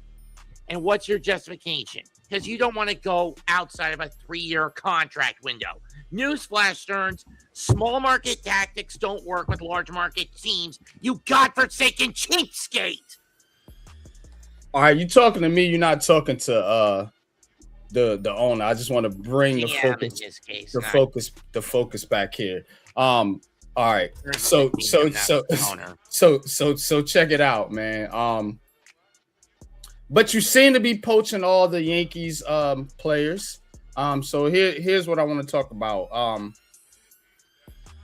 Luke Weaver just signed 2-year, $22 million. I heard about Devin that. Devin Williams just signed 3-year, $51 million. So that's 2 bullpen pitchers that you got from the Yankees. Now they talking about Cody Bellinger. Now, wait a goddamn minute. What is going on here with the Mets trying to take all the players from the Yankees? We already went through this Juan Soto shit. You got me. I mean, at this point, like I've said, GM Stearns under the gun for how much of a cheapskate he is. Apparently he ain't that goddamn cheap. He just gave goddamn Juan Soto a whole bunch of fucking money. He taking all the goddamn Yankees players. That was Cohen, not him. Well, ain't the owner paying the checks, Mets? But it's the GM. Ain't the owner paying the checks? Yes. Right. Okay. So again, the GM is just a figurehead, man, saying, "Hey, I can pay you because my boss said so." That's all he doing. So yeah, ain't no cheap skate. Miss me with all that fucking shit, bro. You ain't pulling that one over here. That's why I said bring the conversation back to me. The Mets ain't cheap. They signing all the fucking players from the Yankees. Why? Maybe it'd be a copycat of the Yankees, but what good is that gonna do? All I'm saying is I'm still pissed we let the core of the team go because our GM chooses to be a heartless rat. But when you sign a bunch of big time players, you're gonna lose players. You see what I'm saying? You're gonna lose players.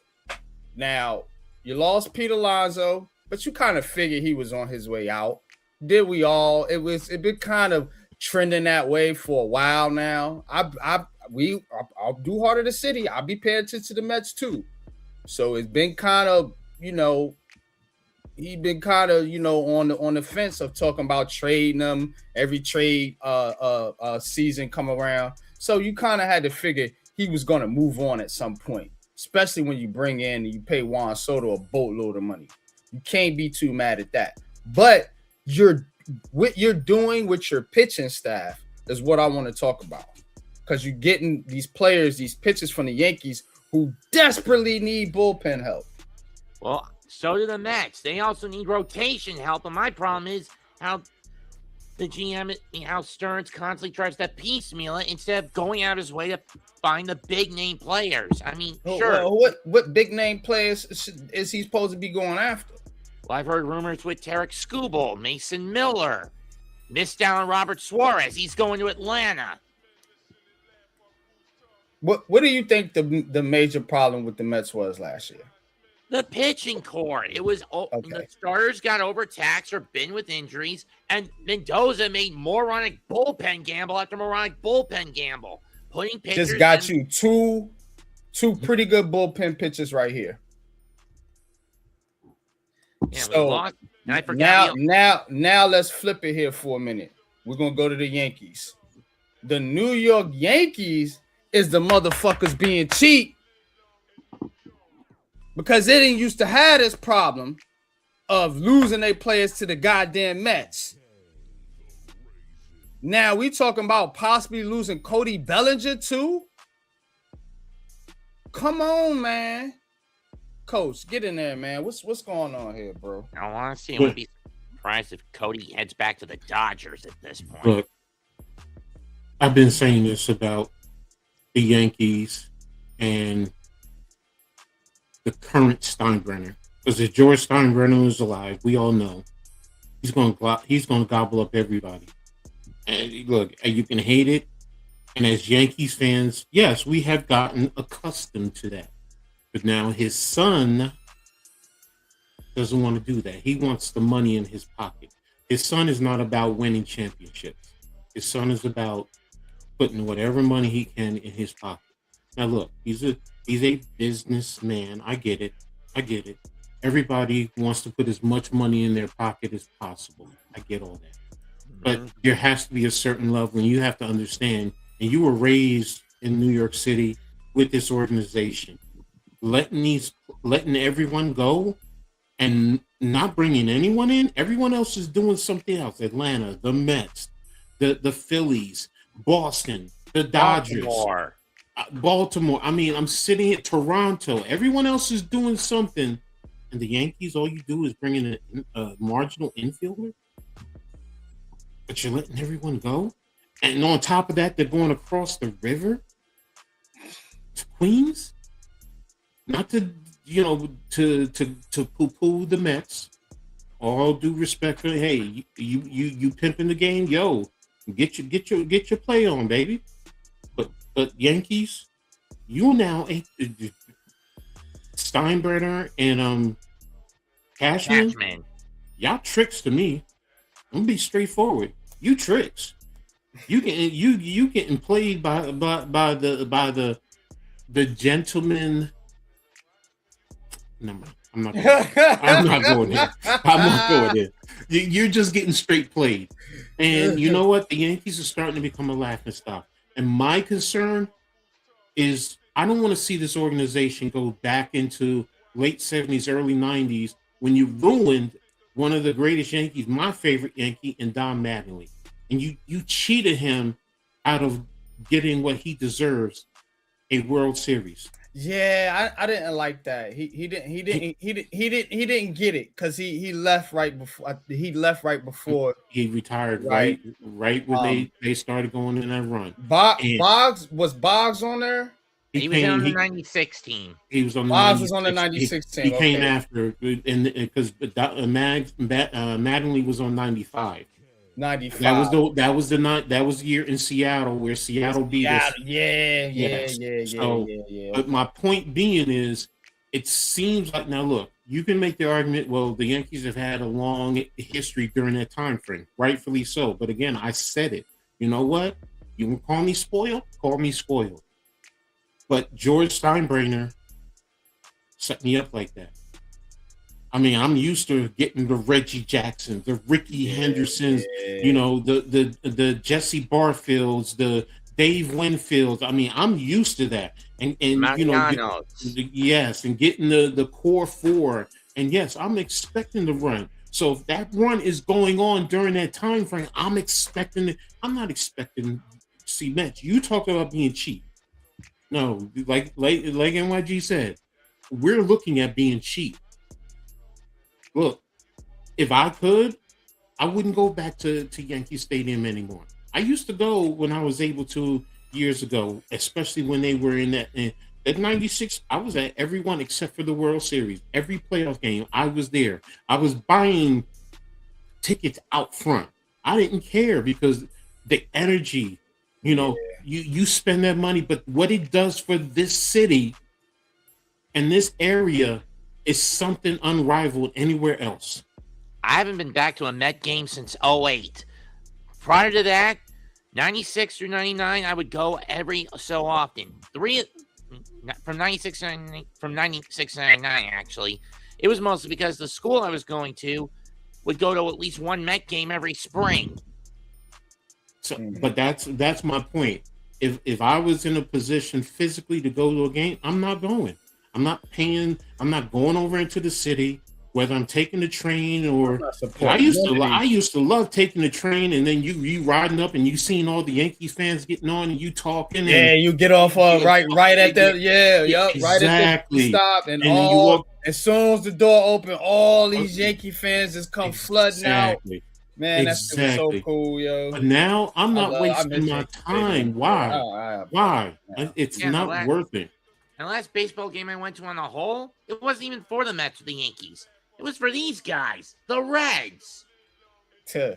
Well, look, the point I'm making, Mets, is I'm seeing an organization not want to, and I'm hearing all the rumors, they don't want to share their profits in a sense with they want to fight to make it where, you know, everyone else is on their own, not realizing that's going to destroy baseball. You know, so, but I'm used to seeing the Yankees spend money internationally in a partnership with that Japanese, whatever. I think they're the Japan Giants or whatever. Yokohama Giants. Yeah, you had that partnership and you were raking in money then, but now all of a sudden you want to pull back the reins? Come on, man. I'm not accepting that. I'm just not. Not me. I can't accept that. And I'm not going to accept it. So, you know, and what I choose to do is not financially support them. And maybe once in a while I'll watch a game, but I don't watch it as much as I used to. I rely on others to talk to me, or I, you know, pull up a little website, see what's happening, just to keep up to date. That's it. I'm not invested because I don't like what they're doing. So there you have it. I'm not feeling it either, coach. And to me, I'm just looking at it like this. If you are the Yankees and you let the Mets get a World Series before you, yeah, that's going to be a big time indictment. To see Mets fans celebrating in New York and the Yankees haven't won, and you had all these players and all this opportunity, your players go to someone else and wins. Right. It seemed to me like the Mets is becoming the Yankees and the Yankees is becoming the Mets. Because you remember, the Mets players used to always go to the Yankees. Remember Strawberry, Doc Gooden, you know what I'm saying? We had a couple other ones come to the Yankees. So yeah, it seemed like that is the case, man. But I'll let you go ahead and get the last word, Mets. And then we're going my point is get to coach's corner, coach's segment, and then coach's corner. My point is going into 2026, I think the front offices and the dugout coaches on both teams know they're under the gun. They cannot afford to double down on the same crap they pulled last year. For the Mets, Mendoza has got to get out of his overly depressing, maniacal bullpen gambling habit, or he's going to end up in a jail cell on suicide watch. And Boone has got to stop being over-reliant on analytics. By contrast, in the front office, Stearns has got to realize you're in a big city market, not a small city market like in Milwaukee, where that small market mentality didn't do anything for you with the Brew Crew other than make the Brew Crew look competent. And with the Mets, you got to learn to be willing to spend, get Stevie to spend more money for you. Cohen, you missed the 5-year window.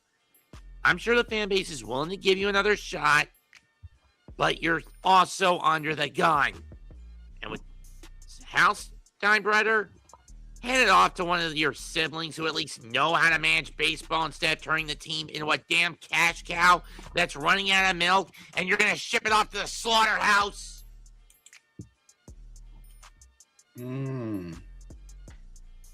All right. That being said, man, appreciate you tapping in, man. Mets, man. Good job as always, man. Appreciate the content, appreciate the contributions to the Aboriginal Sports Network, and of course, man, our baseball aficionado. So keep bringing the heat. Keep bringing the heat with the baseball content and wrestling and all the other things that you do for us, man. Appreciate you, man. But we're gonna get to Coach's segment here now. I'll hop out. Pat, yeah, you could go ahead and cue it up, man. We gotta move it up. All right, man. Take it easy. We're gonna have to move the program along, man. We've been going here for a while now. But yeah, let's hit Coach's segment real quick, man. We're gonna talk some hoop.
man. So let's get into this, man. I want to talk about some of the NYC street ball legends.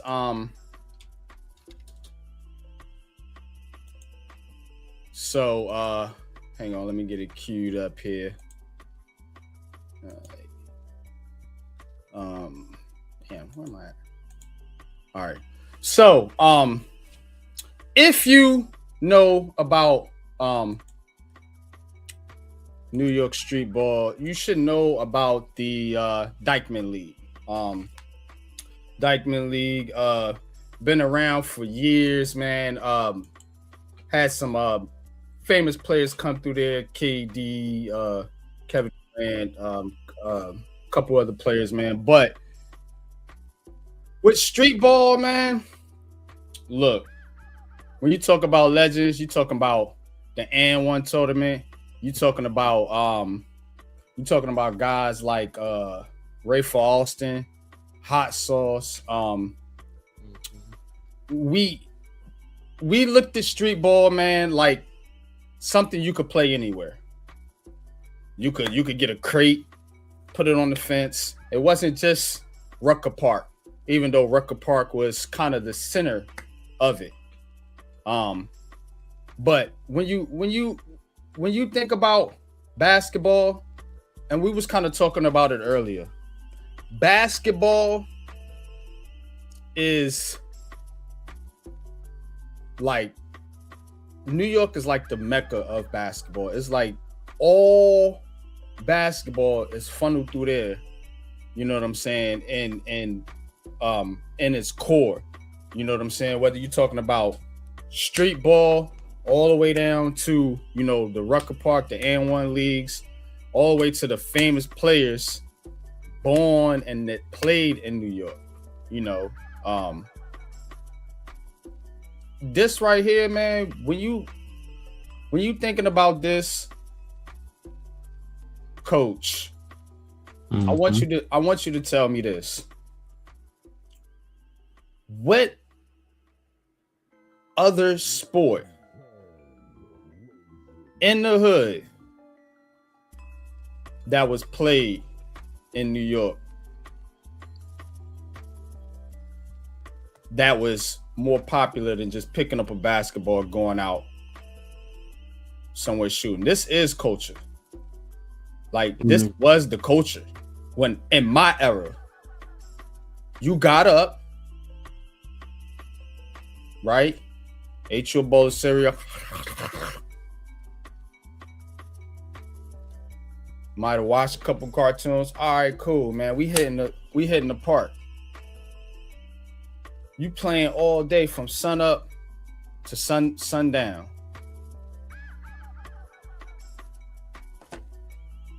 You might be on the side waiting for a minute. All right, cool. Who got next? Where'd that come from?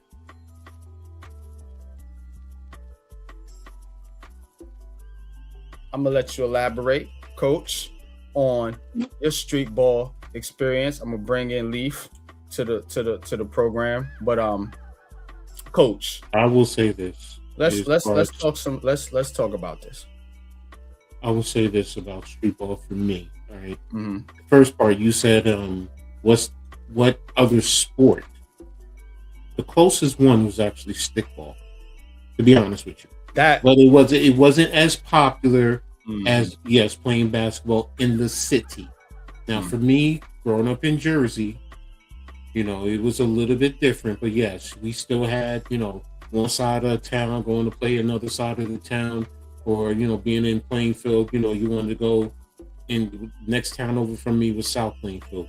You know, I could do that, or going to Piscataway. You know, you did have other opportunities. As I got older, then I went to North, East Orange, you know, really up into, you know, certain hoods. But yes, you know, and also for me, I'm going to be honest. Sometimes I could go down to Rutgers University, and they had open play down at the rack. And you had the basketball players. I remember going up against Keith Hughes, who started at Syracuse but ended up playing at Rutgers, and going up against him. You know, he's 6'10" and I'm 6'2". So, you know, and playing against guys like that. So, but yeah, like you said, it's the culture. It's something that you did, and you just, to true basketball players who were good, it was just something, a skill. Someone like me, I'm not a basketball player, I admit it, but in terms of playing, I was always the one that's setting the screens. People hated me because I took charges playing street ball, and everyone would say, "Oh, you don't take charges." Well, isn't that part of the game? Yeah, I'm the one that's going to, and I would rebound and I would foul, and that's my game. And as far as scoring, no, that was never my game. But a lot of teams picked me up because guess what? Other teams didn't like playing against me because I was very physical. I was, you want to say I was dirty? Yeah. You want to say I had no, they didn't want to play me because I had play against me because I had no skills. So they were worrying about, in a sense, getting hurt. Yeah, you're right. You're right. When you're going up against a 280, 300-pound guy who could dunk, I could dunk. Yeah, coach. Coach, the windmill. You see that right there? See that? See, I knew Coach wasn't bullshitting, bro. Like I knew it. I knew it all along. It was. I don't know. I don't know what it was, man. Like, listen, everybody like that was seeing my when I shared the links to to a lot of these things. It was like, yo, old school dude, man. Yo, he looked like he been around coaching a long time. I'm like, no, he been doing a little bit more than that shit. Trust me, bro. Like, he ain't fooling me. Look, I was always on the fast break too, the 5-on-5 full court. Yeah, I mean, and I get the rebound, kick it out, and everybody start breaking, and I'm the one that's coming out. And yeah, you're right.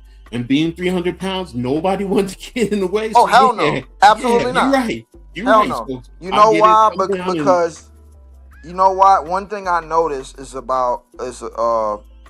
football guys can naturally pick up almost any sport and go.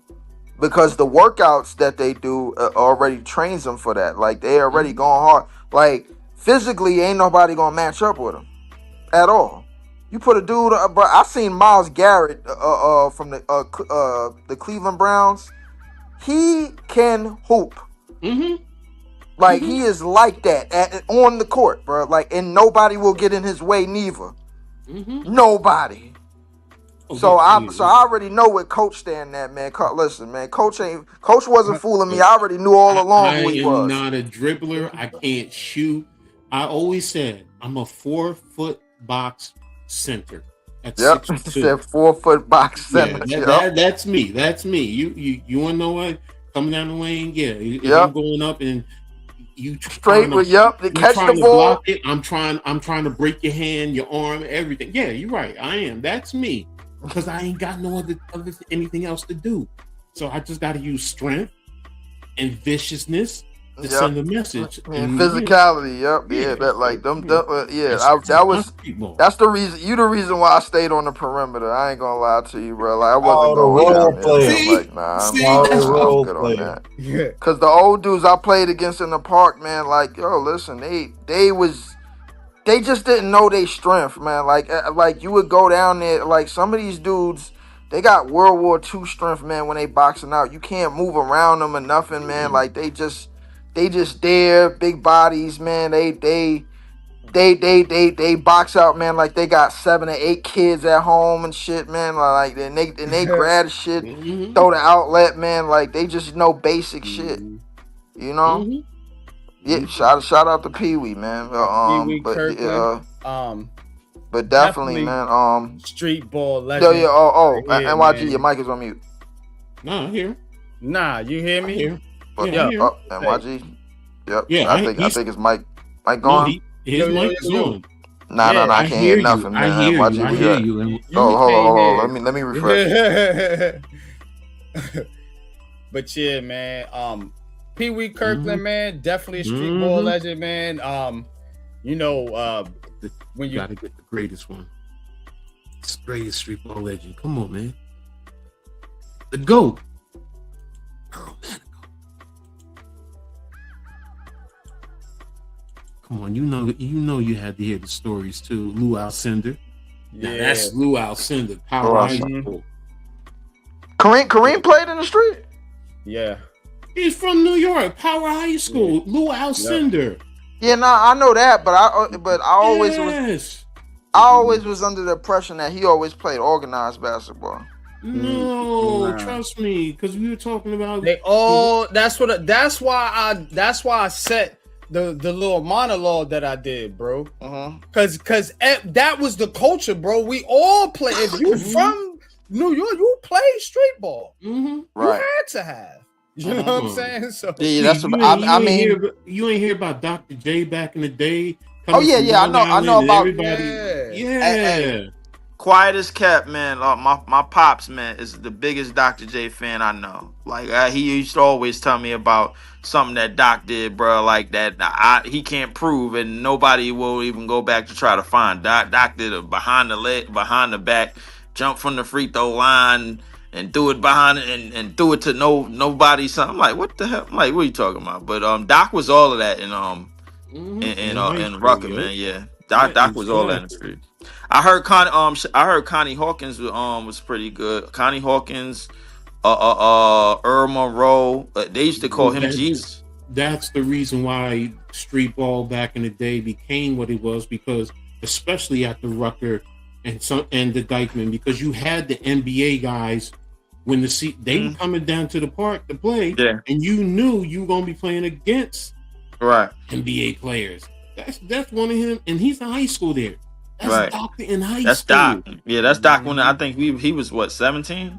16, 17. 16, exactly. 17, yeah. Doc was cause when he got out of Massachusetts, they had the no dunk rule. He was trying to just figure out still where to go because the NBA had applied that too to Kareem. So just the tiny bit of history that I got on. That's why I like messing with Coach, man, because I always feel like it's a history lesson like right in front of me. Yeah, you know what I'm saying. So like Doc would go play in the playground. Jordan had a love for the game clause in his contract. That means he explained it the other day. He said, "Yo, I could see a game on the side. We could be driving, and I could see a basketball game on the side of the road. And I go play." And if something happens to me, I still get paid. That's the clause that he had in his contract. That's crazy. He said nobody else in the league had that. Nobody still to this day don't have that. But the guys that went back to the park, for sure. I know I was around in the park areas when I first seen Jamal Tinsley and Skip come to. I seen Jamal Tinsley and Skip come to Brooklyn. I seen them come to Brooklyn and hoop. Yeah, I seen them come to 35 Park. 35 Park. With 258 Park, man. Where they had 8-ball tournament. School. Yeah. Right. Yeah. Where they had the 8-ball tournament. 8-ball tournaments. I played the 8-ball tournaments. Yeah. Bro, I'm telling you, I played in some of these tournaments, bro. You can ask my brother. I remember Soul in the Hole. I played in Unity. I played in the Unity tournament. That they had at 35 Park. Right down on the Cater. What else, man? They had a bunch of stuff back then that we grew up on. They just don't have now. And a lot of what you see in street ball is more. It's definitely like it's definitely not the same as it was back then. It's a lot more. I would say. It's a lot more recreational than actual recreational. You know what I'm saying? Like in terms of like what I heard the tournaments. Connie Hawkins, I heard stories about him too. Connie Hawkins. I heard Connie Hawkins. Connie Hawkins, true story, he couldn't play in the league for a while because of what his brother did. His brother was like a real notorious and up north, man. Like he was He was a big time dealer, you know what I'm saying, and they kept him out the league because of that. That's what I was hearing about that, man. My father used to always telling me about Connie Hawkins, man. Shout out to R.I.P. to Connie Hawkins and everything, man. A lot of street ballers, a lot of good street ballers. Yeah, man, no doubt, man.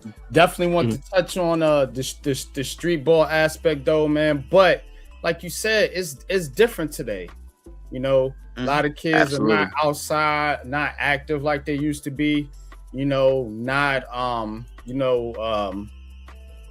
getting that physical exercise. You know what I'm saying? That Absolutely. That's necessary. You know what I'm saying? So it's Yeah. it's definitely different now.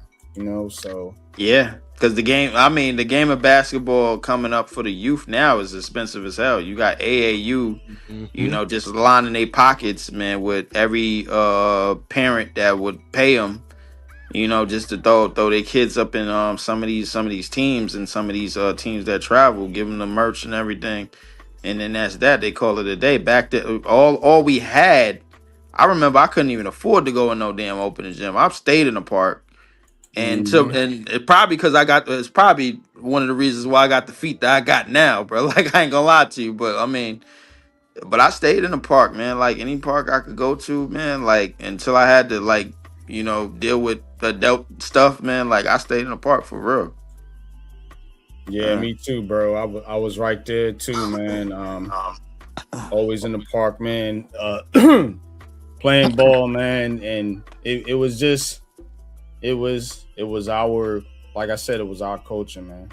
You know what I'm saying? So shout out to NYC Street Ball Legends. You see some of them there.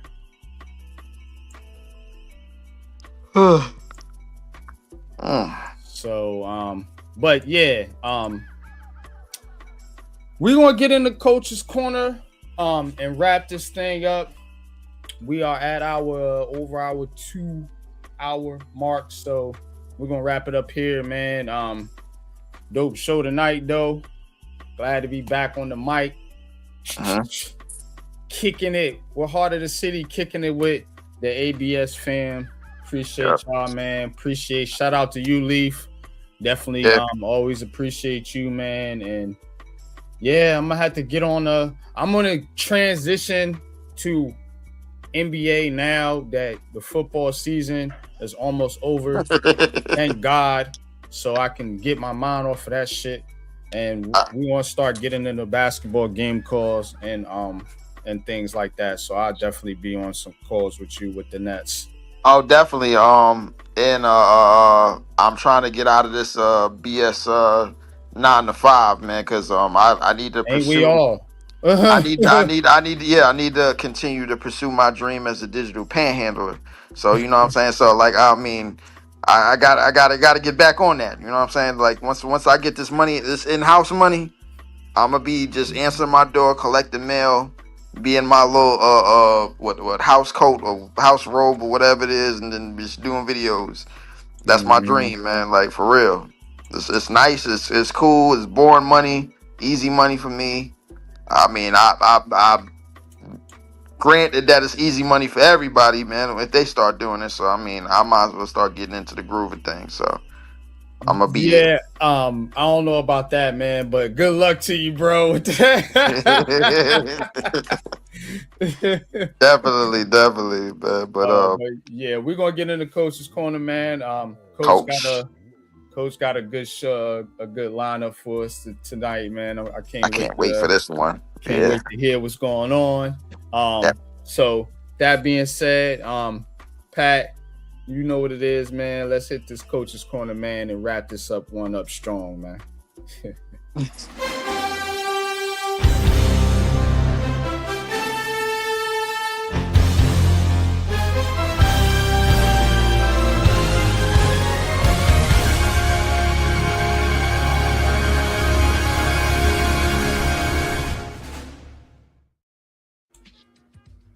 All right, I appreciate everyone.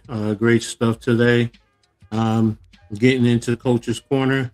Gonna hit you up with, starting with the basketball as I always do, and I'm gonna start with team in the city, St. John's, and St. John's right now, doing okay as a Big East team. They're 7-3 overall. They've defeated their last two teams they've defeated are Iona and DePaul. So they're 7-3 overall, 1-0 in Big East play. Now the next two games, hosting Kentucky on Saturday and Harvard on Tuesday. So there you have it. And also, the Johnnies are actually ranked number 22 in the top 25. So, we definitely have one of our local teams that is ranked there. So definitely looking forward to them going forward. And that game against Kentucky, it's definitely going to be interesting. So it's probably, I believe it's going to be at MSG. So didn't say it was, but usually with big games like that, that's where they put it. So, but we're going to go ahead now and move over to Syracuse. And I'm going to start with football. I know their football season has been over with, but they recently hired one of the top defensive coordinator candidates from Toledo, Vince Carey's. He was one of the top candidates that a lot of schools have been after, even Rutgers. On the message board, they talked about it, but Syracuse, Coach Brown did a good job getting him. So he's going to be one who can help mold and put the players in position to be successful defensively, because they definitely do need to step it up after, last season. In terms of basketball for Syracuse, now they did split.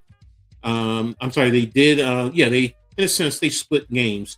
Now they had 2 wins, beating St. Joseph, and they beat Mercyhurst today, and they lost to Hofstra. Now they're currently ranked at 7-4 overall in the season. So definitely need to see them step up. On the women's side, they're actually 10-1. They've beaten Colgate and Binghamton in the last 2 games that they played. So kudos to them.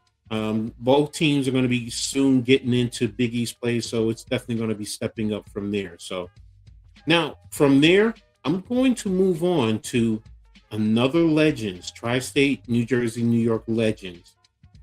This one is a little bit special. It's going to be the New York Black Yankees. Now, I know a lot of people are going to be like, what? There was a Black Yankees? Yeah. They're a Negro League baseball team from 1932 to 1948. For most of the organization, I'm sorry? No, I said speak on it. I can't wait. I'm listening to this. For most of the organization's career, the Black Yankees played their home games at Yankee Stadium. Now, they also played some games in Paterson, New Jersey, and Rochester, New York. So they did move around a little bit, but most of it has been played at Yankee Stadium. They were initially founded in Harlem, New York by Bill Bojangles Robinson and James Soldier Boy Semler. The first team, they were called the Harlem Black Bombers before being called the Black Yankees in 1936. Now, some notable players to play for the Black Yankees: Fats Jenkins, Satchel Paige in 1941, Ted Double Duty Radcliffe, George Mule Suttles, and Willie Wells. Contributing to the Black Yankees' relocation to Rochester in 1948 was the fact that there were 3 Negro League teams in the metropolitan New York area: the Black Yankees, the New York Cubans, and the Brooklyn Royal Giants, all competing for the same local audience. So that's why they moved over to Rochester, New York. So there you have it, another Negro League team in the area, and the first one I'm highlighting for you guys now. So now I'm going to go ahead and move on. I'm going to head and move on to Rutgers news. Now I'm closing out football with Rutgers. They recently fired 3 of their defensive staff: DC Rob Smith, co-DC and linebacker coach Zach Sparber, and defensive line coach Colin Farrell. Yesterday, the big news was offensive line coach Pat Flaherty. His contract is not being renewed. So that was a big thing on the message boards, because those who are Giants fans know about Coach Flaherty. 2 Super Bowl rings with the Giants, came to Rutgers and helped that offensive line be a good offensive line, one that is respected and gave teams problem in the Big Ten. And you had, the leading rusher in the Big Ten in Kyle Monangai 2 years prior, and then this year you had another 1,200 yard running back. So now the Knights also decided not to participate in the Birmingham Bowl. They were offered, but they didn't want to because speculation was about recent transfers. There was quite a few players who announced they were transferring out. The expectation on, even more transfers, because there's more transfers in the last couple of days, one today. The recent coaching changes, the cost, and of course, most importantly, recruiting, because right now, if you're focused on the bowl game, you can't really focus on recruiting as much as you would like. So, especially with the portal going to be opening up. So, those are the rumors on and what was on the message boards. Now, in basketball news, not a good look for the Knights.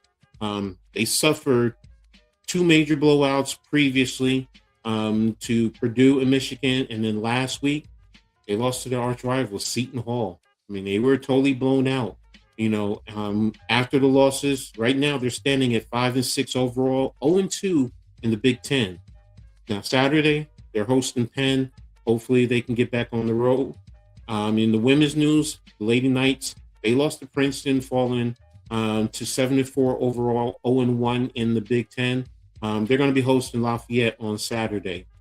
Now, Seton Hall, talking about them, again, they dominated Rutgers to win the Garden State Classic this past Saturday. One of the big things that a lot of people are talking about is freshman setter Najai Hines from Plainfield High School, my hometown. Here's a play where he totally bullied and dominated Emmanuel Ogbole for Rutgers. And if you see Ogbole, you're going to be like, oh, that's a man, because very well built, defined. Imagine shoulders like Giannis. I mean, and it's all muscle. And Hines went up for a rebound. Ogbole grabbed it, and Hines just literally ragdolled him and threw him out the way, went up and got the basket and a foul. So, and it's something that I'm used to seeing Hines, and people are starting to realize Seton Hall got a gem right there, especially with a freshman. So keep an eye out, listen out, Najai Hines for Seton Hall. Now with the win, the Pirates are 10-1 overall.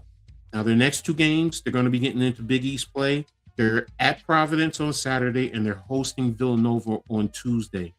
They did miss being ranked in the top 25 by 3 spots. So they're currently ranked at number 28. So if they get these 2 wins, I think they're going to be in the top 25 also. So, but there you have it. That's Coach's Corner for you guys. Back to you, NYG.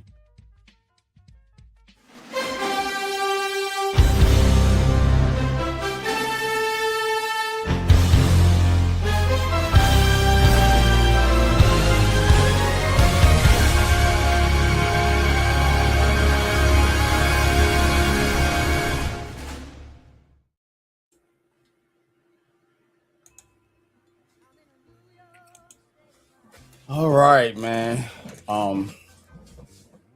Yeah, I like that. I like that stuff about the Black Yankees. Yeah, I did too. We need to talk about something that we could do with that, Coach. Well, there's more. I trust me. There's some in Jersey, Negro League teams, more in New York. Like I said, I'm going to be doing more and bringing it to the table, man, because, there's a plethora. I mean, think about that. Satchel Paige, later in his, right before he went over to Cleveland, but he was playing right here in New York. So that speaks volumes, and we know who he is. So, Definitely, man. And you said Najai Hines, Seton Hall. All right. I couldn't find the clip. I was looking for the video clip so I could show you guys, but yeah. Can you spell his name? NA hyphen was it JAI Hines? Hold on, I'll bring it up for you because I got you know what? Let me look for Seton. I should do it on Twitter. Okay, I see him. Yeah, we in Plainfield we call him actually Baby Shaq. Oh yeah. Yeah, seriously, man. He loves blocking shots, but when he's out there, nothing but dunks for the most part, man. That's his game, man. That's how he likes to play. So it was even funny too because after the game they were interviewing Shaheen Holloway, and they had interviewed Pikel, and Pikel had mentioned about playing Seton Hall twice a year, and then when they talked to Shaheen, basically he was like, he really said that. He was like, "No, we don't want to play them. You know, right now it's fine." He's like, "If you want to play us twice a year, join the Big East. Come play in the Big East." So I was just like, "I ain't mad at you." So, matter of fact, I found the clip. So here, let me give you the link. So this way you can pull it up. You can see exactly what I'm talking about too. And there you go. Got you. All right.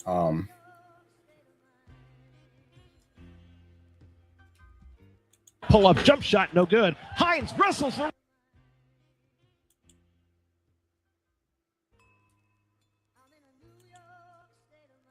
Pull up jump shot, no good. Hines wrestles the rebound away from Abole. Left hand layup, good, and a foul. The freshman growing up as we watch. The Jai Hines wrestling the ball away from the senior Abole. Got the contact, made the bucket with the left hand. He'll have a chance for a three-point play. Pull up jump shot, no good. Hines wrestles the rebound away from Abole. Left hand layup, good, and a foul. The freshman growing up as we watch. Pull up jump shot, no good. Hines wrestles the rebound away from Abole. Left hand layup, good, and a foul. The freshman growing up as we watch. The Jai Hines wrestling the ball away from the senior Abole. And Abole is not a small dude. Made the bucket with the left hand. He'll have a chance for a three-point play. That was pull up jump shot, no good. Hines wrestles the rebound away from Abole. Left hand layup, good, and a foul. The freshman growing up as we watch. The Jai Hines wrestling the ball away from the senior Abole. Got the contact, made the bucket with the left hand. He'll have a chance for a three-point play. Pull up jump shot. That was a lot of thugging right there, man. Yeah. Give me the bound, get out my way. I'm scoring. That's Simple. Grown man basketball with an 18-year-old kid going up against a 23-year-old man. That's a fact, man. Think about that. So that is advanced thugonomics right there. I like it. Yeah. Cam Boozer, man. I think. What's up, Nick? I mean, hey, you know how them Duke dudes, they end up being when they get to the league. So I think they got another one.